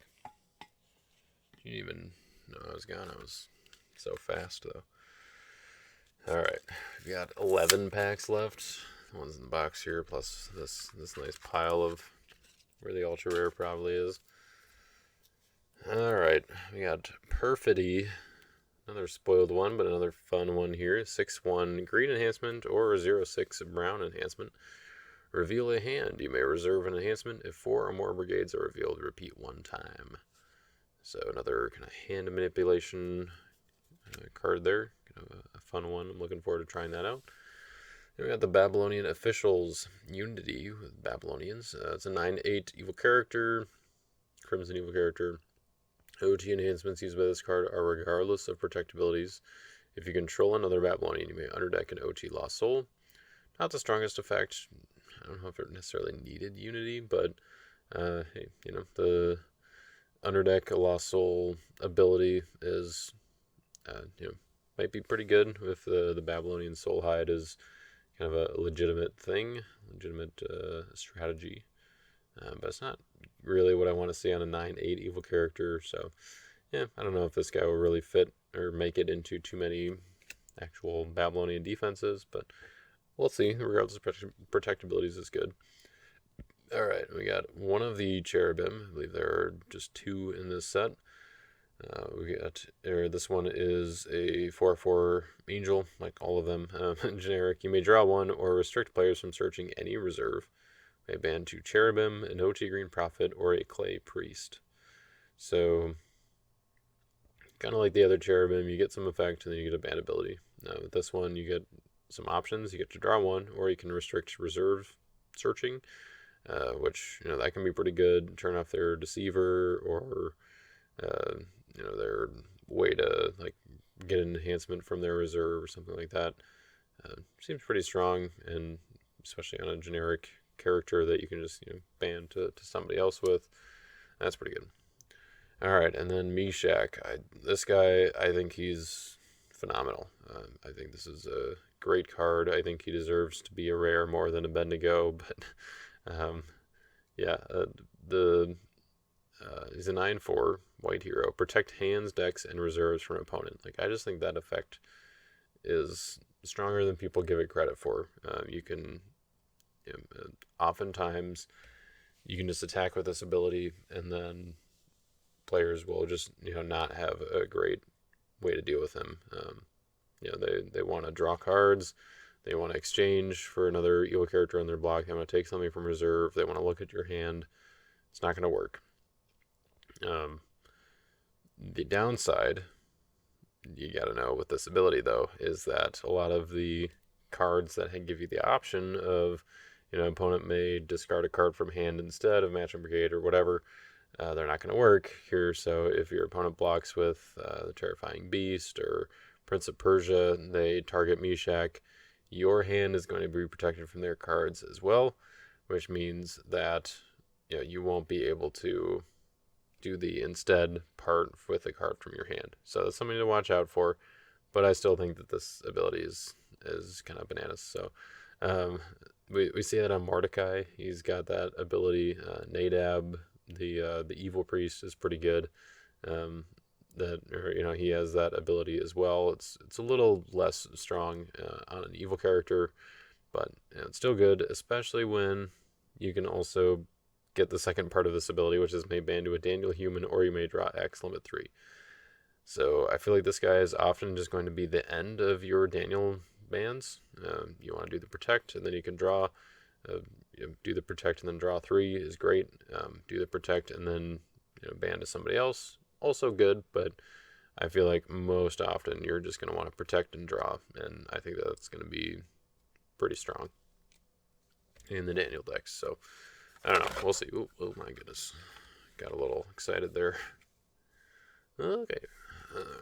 We got another pack here. I was going to say one more, but we got plenty more. Hey, here's the guy I was talking about before, the evil enhancement tutorer. Ahasuerus the Father. 9/10 brown warrior class evil character. Says you may take an OG Brown enhancement from deck. If opponent has board advantage, you may play an OG Brown enhancement. So there's lots of good stuff you can do with this guy. He's basically the poor man's Nebuchadnezzar. TXP is what I heard him described, or saw him described as on Discord.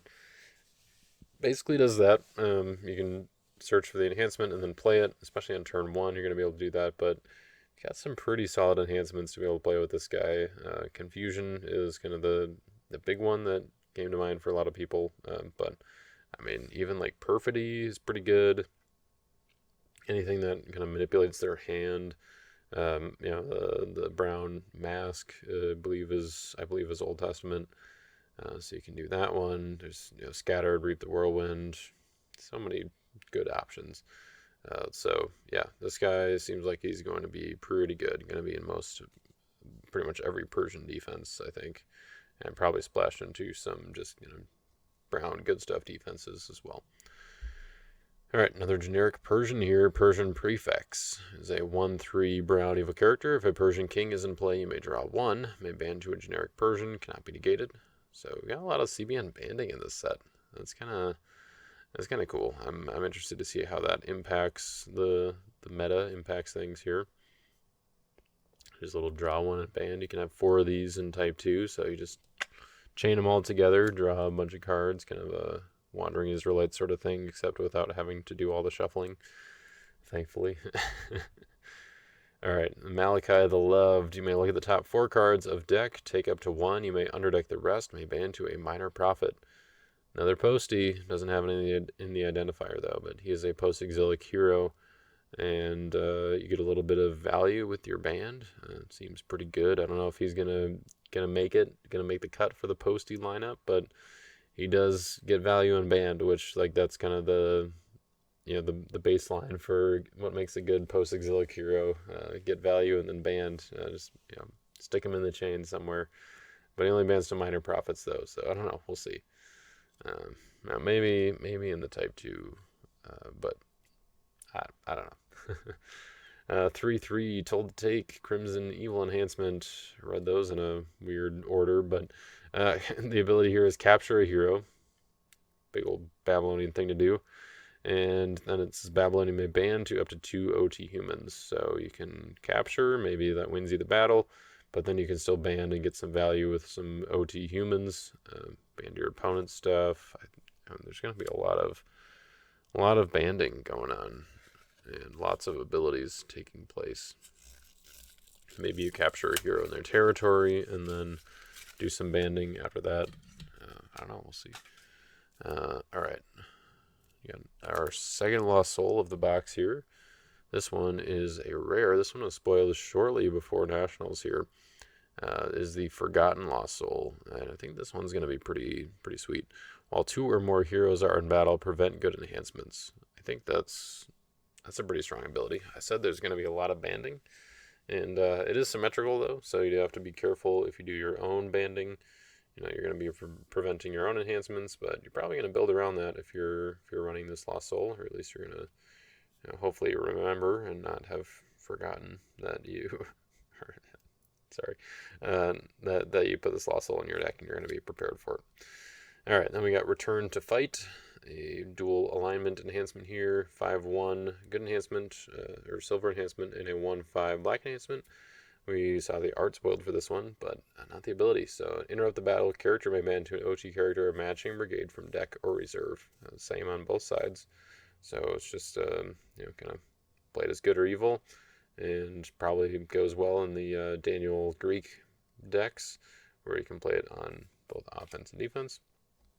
Now we got Ashpenaz, the Babylonian 1/3 Crimson Evil character. You may play a Daniel Human from deck. Can be good or evil. If blocking, you may discard a captured character to protect OT Lost Souls from rescue. So, kind of the Babylonian chump blocker of the set. You need to have something captured. You need to have a captured character around, either in your opponent's deck or in yours. So I don't know. Just block with the Malachite Slave, capture to your opponent's land of bondage, exchange with it, or to bring this guy into battle, discard a Malachite Slave, and then protect your OT Lost Souls from rescue. Seems pretty good. And this is the 2024 teams winner. So Sean and Brandon, who won teams last year at Nationals, were able to create this card together. They were using Babylonians in at least one of their decks. So I think they wanted to make a Babylonian card, and it fit well with the timing of this set. So there we go. And now we have another Isaiah hero here, one of the Angels, a 5/7 hero territory class reprint of the Angel of His Presence.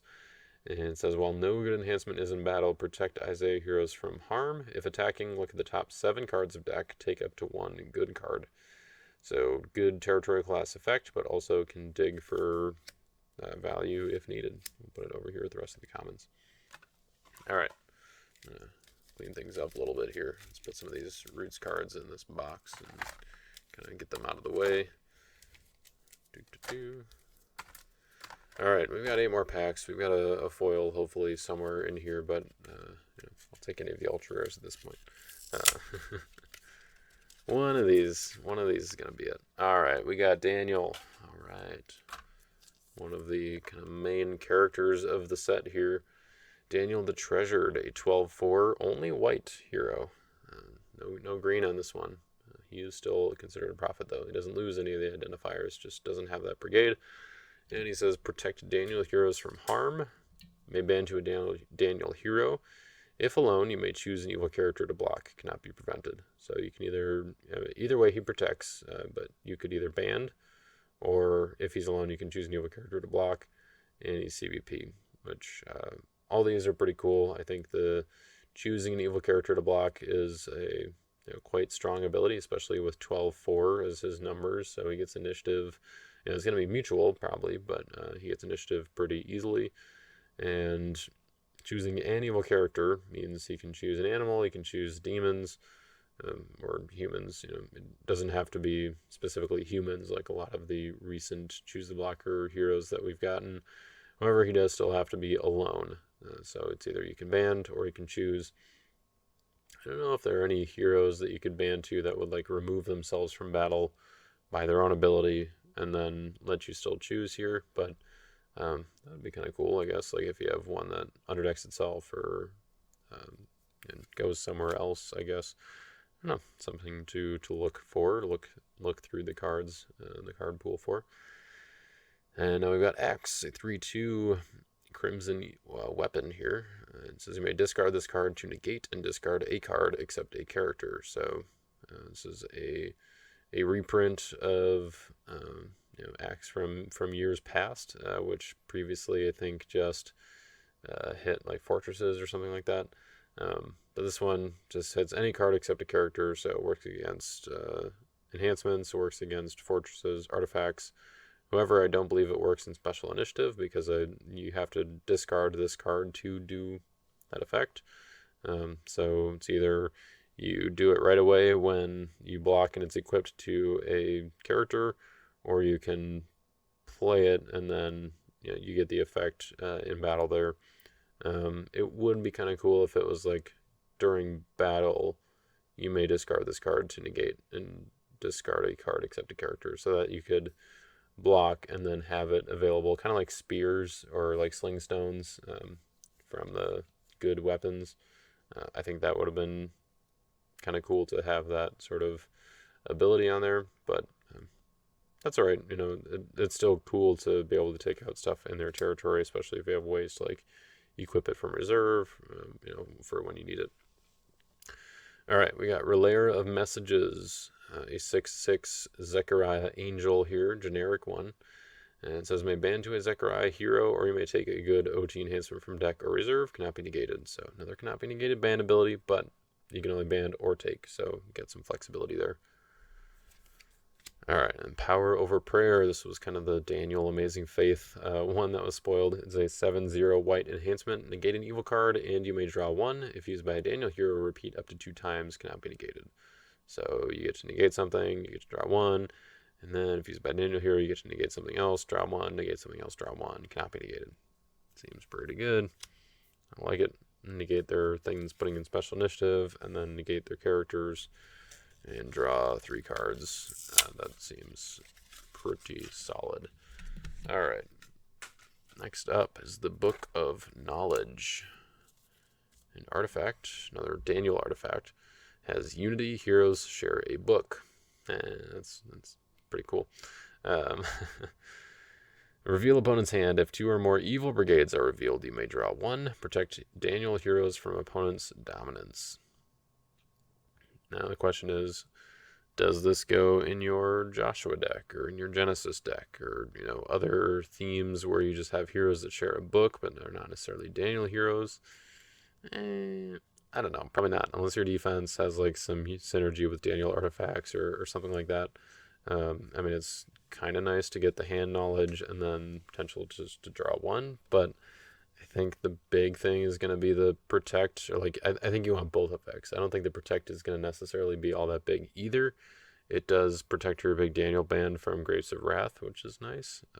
But overall, it's not like amazing, but the hand knowledge is nice.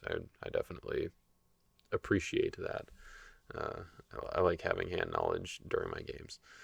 Now we got Impending Battle, a 0/4 brown evil enhancement. Reserve all heroes in battle. Opponent may add a hero to battle. Cannot be interrupted if used by a Persian. So it's a cannot be interrupted, reserve all heroes in battle. And then it gives your opponent the option to add a hero to battle. So it's kind of like a Goliath, except instead of withdraw, you're reserving all heroes in battle. And I believe the fact that they can add a hero to battle instead of like present a hero means that they could add one of yours. I think that might be the case, so I'm actually not sure that I like this a whole lot. But I don't know, maybe if your heroes in territory are protected from harm, or if their hand is protected, like, I mean, if they add one of yours, they're probably not going to be winning the battle, but they just get a little bit more out of it, I guess. So it's not crazy good, but the cannot be interrupted way to remove all heroes in battle or reserve all heroes in battle can be pretty good in some matchups here. So I don't know. We'll see if Brown Daniel defenses need it or not. All right, here's the other cherubim from the set. Kind of the more abstract looking one here. It says opponent may top deck an evil card from hand. If they do not, you may top deck their evil card. May ban to an Ezekiel hero. So if they want to top deck from hand, they can do that if their hand's protected, or if they decide not to, you can just top deck their evil card. Any evil card that they own and control. Could be one in battle, could be one in their territory, could be an artifact, or not an artifact. It could be a fortress, or it could be an evil character. Probably a lot of times it's going to be an evil character, which, yeah, I think that's pretty good. Goes with the Ezekiel whole, like, top-decking evil cards kind of deal. So, pretty solid there. And you can use all the different types of cherubim in the same type 1 deck, which is pretty neat. All right, 12/12 Black Evil Character, Greek Forces, a generic character. Basically just a Assyrian siege army copy for Greeks. It says if blocking another evil Greek is in play, you may negate and discard a card in a territory except a character. Pretty straightforward, yeah, Assyrian siege army esque card.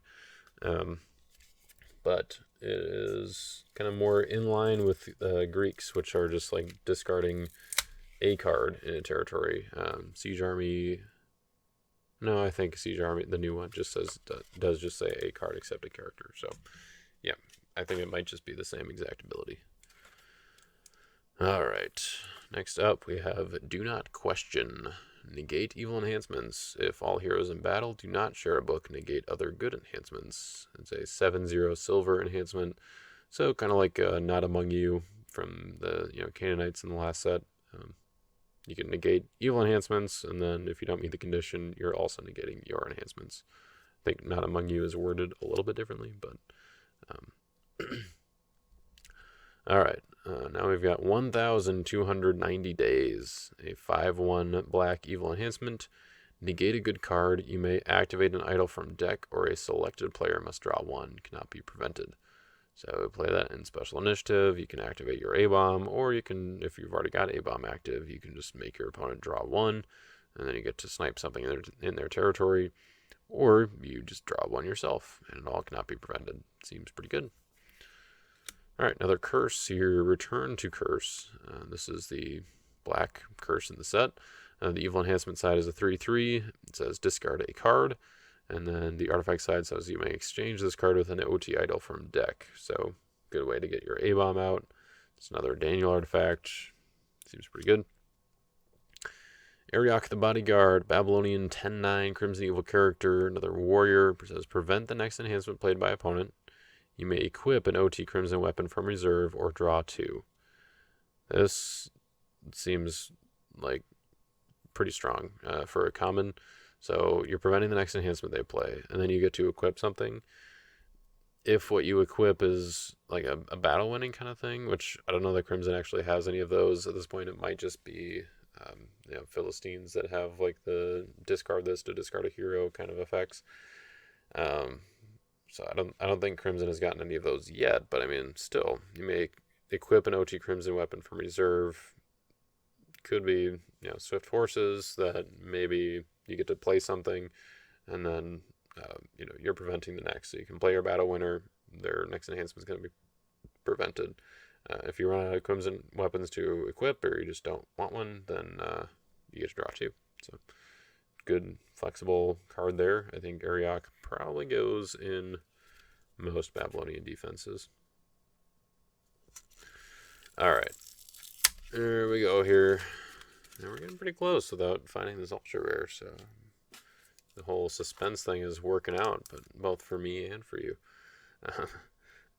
All right, the rare in this pack here is Without Touching, a 0/6 black evil enhancement. If used by a Greek, restrict enhancements. Opponent must draw 1. Cannot be prevented.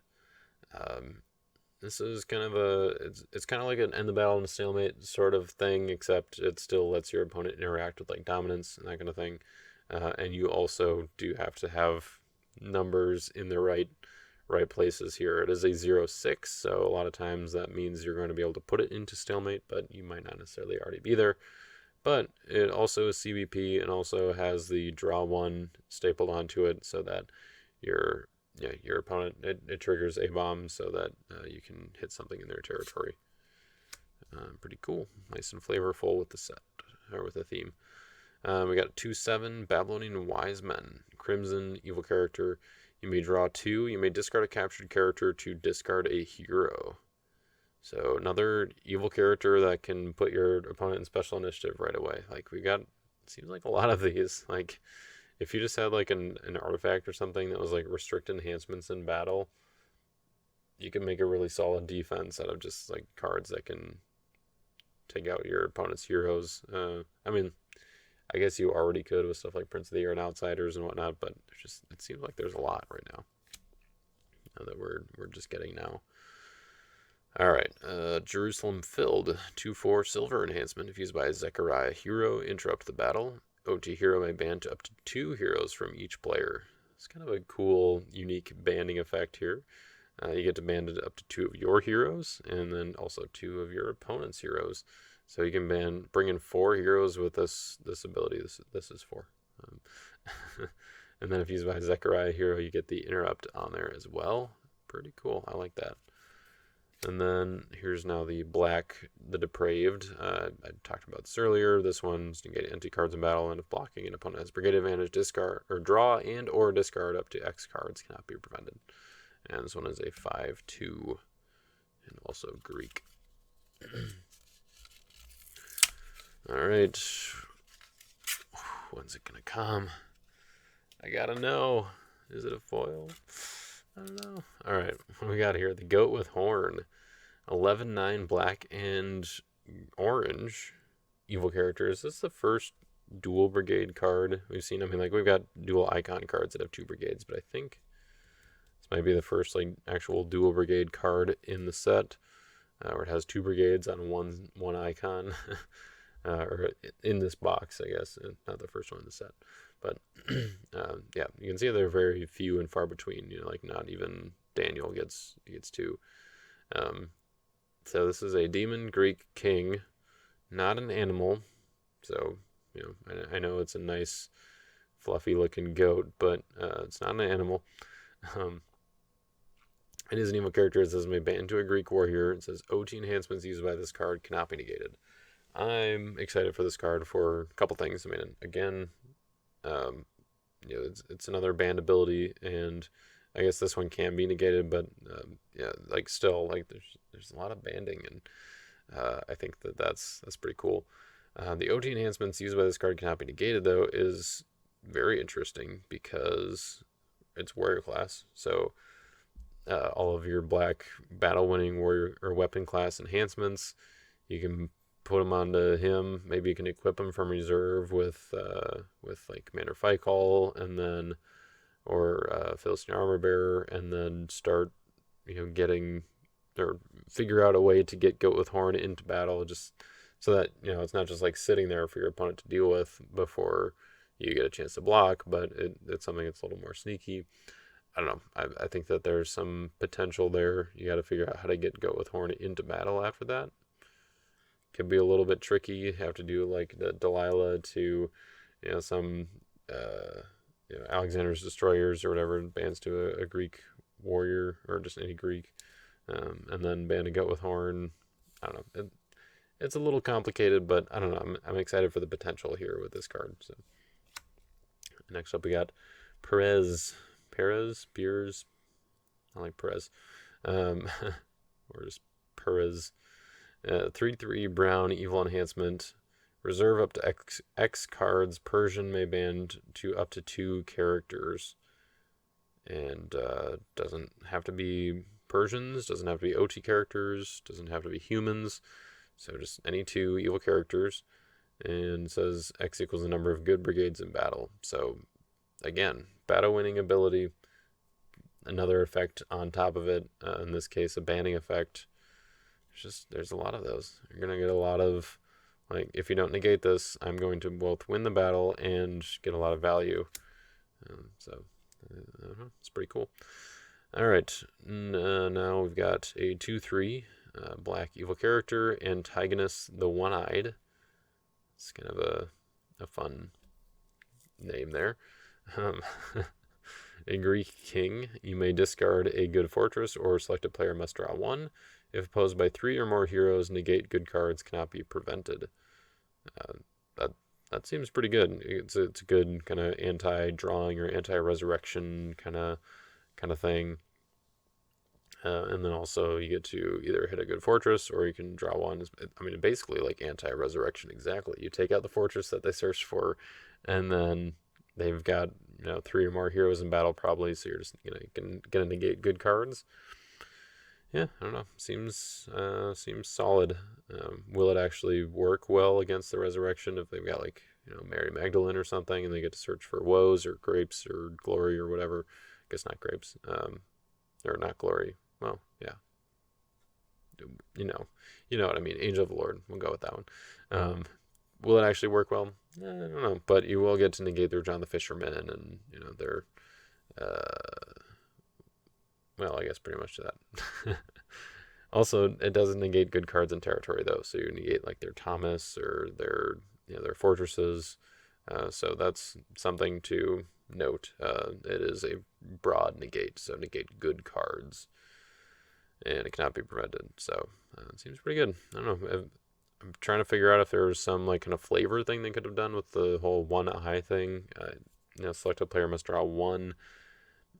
Maybe there a little bit, but like I don't know if he was like wasn't able to get the hero that he wanted somehow. His, I don't know, depth perception was messed up, or I don't know. There could have been something there, but I can't come up with anything good on the spot. So maybe that's a too harsh a criticism. All right, now we've got Isaiah, son of Amos. He's an X6 hero, where X is the number of your Isaiah heroes. So that's kind of cool. You don't see that super often, where you have an X in the stats of a character, particularly a hero. And Isaiah says, once per battle, if a good OT dominant is played, you may shuffle an evil card in a territory, may ban to an Isaiah hero, or you may draw X, limit 3, cannot be negated. So a little bit of like an angelic army kind of effect, where you get to hit something in a territory, but then also you can either ban or you can draw. And X is the number of your Isaiah heroes, so it's pretty easy to get those rolling pretty quickly between the Covenant, between Isaiah's Call. I think an Isaiah offense will be kind of fun to mess around with, try out, and he's also a musician, so something there as well to keep in mind. Maybe music leader and some pride laid low kind of shenanigans. I don't know. We'll see. All right, third to last pack here, and it would have been better if this was the last pack because this is the final act. Maybe this is the last pack I should open. Maybe that's what that means. Maybe I should just leave these two unopened. No? Okay. All right, I'll keep going then. But this one was spoiled. It is a Unity Daniel reference, white enhancement here. Shuffle all evil cards into territory. You may shuffle your hand to draw 8, regardless of protect abilities cannot be negated. Not necessarily going to win you the battle, but it can get you a lot of cards. So, seems pretty good. Hey, here's a guy I was talking about earlier. The Overseer, a territory class 6/7 Crimson Babylonian. Says, while blocking, negate heroes. Then once per turn, if your evil Babylonian captures a hero, you may capture a hero. So it's just a captured effect doubler. It only works once per turn, but still, like, that's once per your turn, once per my turn. Like, I mean, not that I'm going to be using my evil Babylonians to capture too many heroes during my turn, but hey, side battles, like, there's some fun stuff you can do. All right. Enjoy Their Hands, another spoiled card. This was a 2/5 green enhancement. Negating an evil card, reveal a hand. You may play an enhancement regardless of brigade. So you play this in special initiative, reveal their hand, you play their battle winner, and you hope they don't have another negate. Or, I mean, you know whether or not they do, but you're going to make them use it on their own card. So even if even if they do have a negate for this card, you're still kind of making them use 2 of their cards by using one of theirs against them. So decent value there. All right, 3/3 white enhancement, benefits from believing. You may underdeck an evil card and draw 1. If used by a Daniel hero, repeat 1 time. Another good one for a Bendigo to make CBP. It's not amazing, but I think it'll work in a good Daniel deck. So I like that. A little battle winning effect and also a draw. All right, is this gonna be the one? No. Oh my goodness, really got the last pack. The last pack is the ultra rare. How often can you just say like, hey, I've got a pack here that I know has an ultra rare in it? I mean, if I open it and there is no ultra rare and there just wasn't one in this box, that's gonna be kind of disappointing. But hey, I mean, you all are watching to the end, right? So there you go. All right, what do we got here? Cassander of Macedon, a 7/6 Greek evil character, another king. You may take an evil Daniel card from reserve or draw 2. If blocking alone, you may choose a hero to attack. Cannot be negated. Dang. So you get value, you generate some resources. You get to either take what you want from reserve, or you get to draw a couple cards, and then you can choose a hero to attack, and it cannot be negated. This is like Herod the Great level, of a card right here. Except he does have to be blocking alone, where Herod the Great, he can just choose, even if he's banded in. But still, like, that's pretty solid. We're gonna take those when we can get them. All right, 5/2. Here's another dual brigade card here. A Shattered and Scorched. Negate and banish an evil card except a human. If used by Michael or Daniel, repeat up to 1 time. Cannot be negated if used by a Daniel hero. Kind of reminds me of like Expelled from Heaven, but I mean, this one is like probably better in the sense that you get to hit 2 things if used by Michael or Daniel, and then it cannot be negated if used by Daniel hero. So you get more than just a CBP. It's just a little bit less flexible because it's more honed in on the specific theme. You don't get to draw cards, but I mean, yeah, it's still a pretty good card. Fits in quite well with the Daniel theme.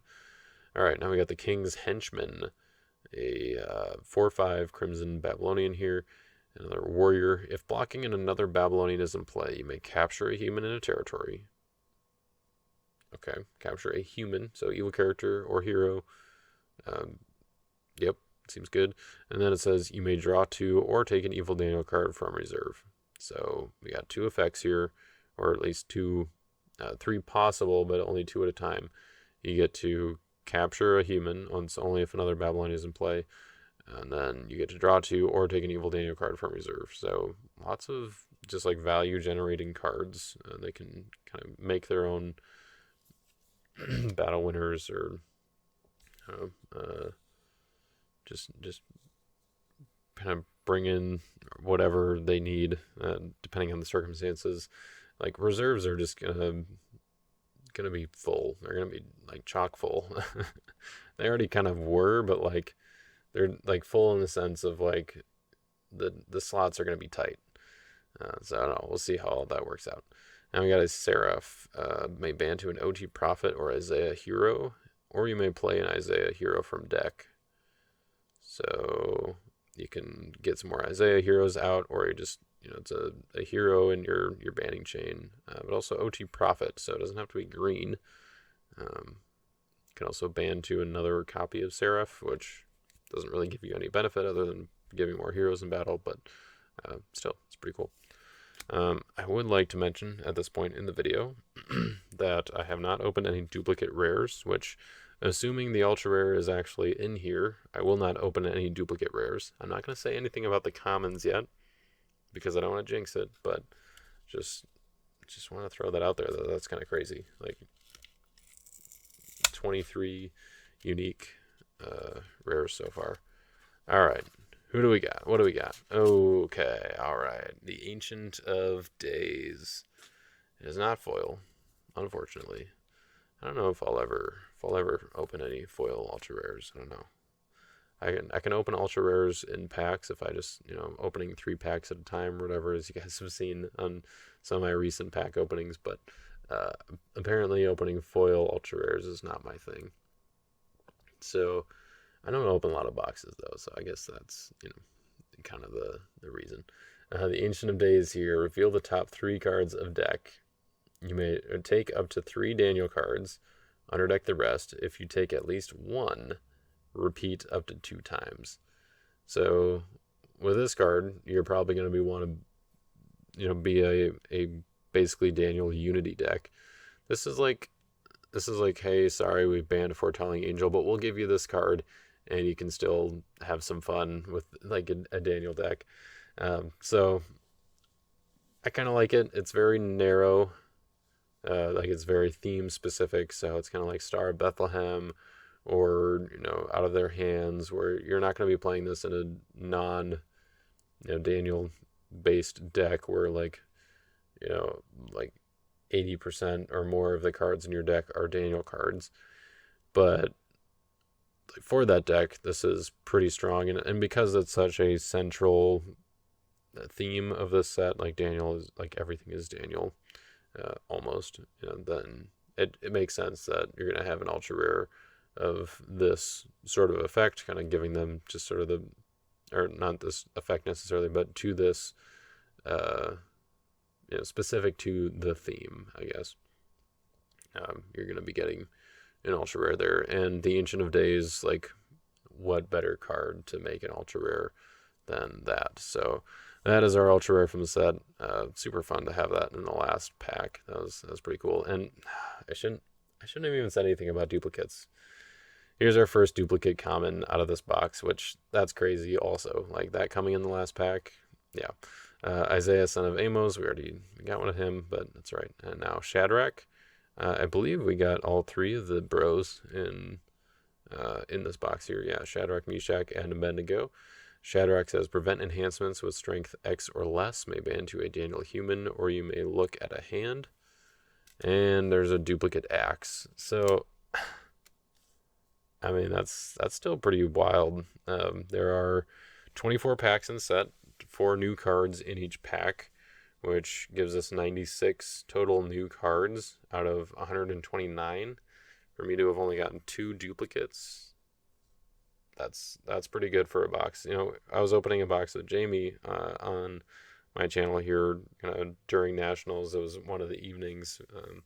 We were opening one of his boxes, and opened at least 3, I think maybe 4 duplicate rares in that box. Felt a little bad for him, but I know he bought at least a couple of boxes, so he was filling out the set. And he mentioned that he was kind of getting interested in Type 2 as well. You're going to need duplicates of some of these rares. Like, I don't know, Cassander might be a 2-copy evil character in a Type 2 deck, or, Daniel maybe want 2 Forgottens. So, I mean, there's definitely some cards that you're going to want multiples of anyway. But for any Type 1 collector or player, this was a good box. So that is also just a beautiful card. Like that art is awesome. It just pops. The full art treatment is great. The foil obviously would have looked much cooler, but we're gonna take them when we can get them. And with that, I think it's about time to wrap up this video here, because we went a little bit long. So thanks everybody for watching. We'll catch you all next time. Oh, I guess before I go, I should mention, as kind of is tradition on the channel here after Nationals, I'm going to take a little bit of a break, probably not releasing videos for the next few weeks here. Going to be working on some other kind of redemption related stuff. Part of that is getting the new set on to Wacky, so hopefully that won't be too long here before that is available, but also some stuff for your turn games, with maybe kind of starting out some contender decks, but also just absorbing the new set a little bit without kind of any pressure of like kind of putting things together, kind of getting some ideas going, and then we'll have some great content for you guys. Probably when the next Lackey Grand Prix starts is when we're going to be kicking things back off, but in the meantime, hang tight, enjoy opening cards if you've pre-ordered, and when you receive your cards, and playing around with them. Otherwise, looking at the images and looking at Lackey once that's available. So that I'll have to apologize. I know some of you are used to the videos every week, but got lots of live stream content from Nationals to go back and watch, both from my channel and Tim's channel. So if you've got a hankering for redemption content, hopefully that can satiate you a bit. But anyways, thank you all for bearing with me for this long. I know it's been a long video. I went through a lot of cards.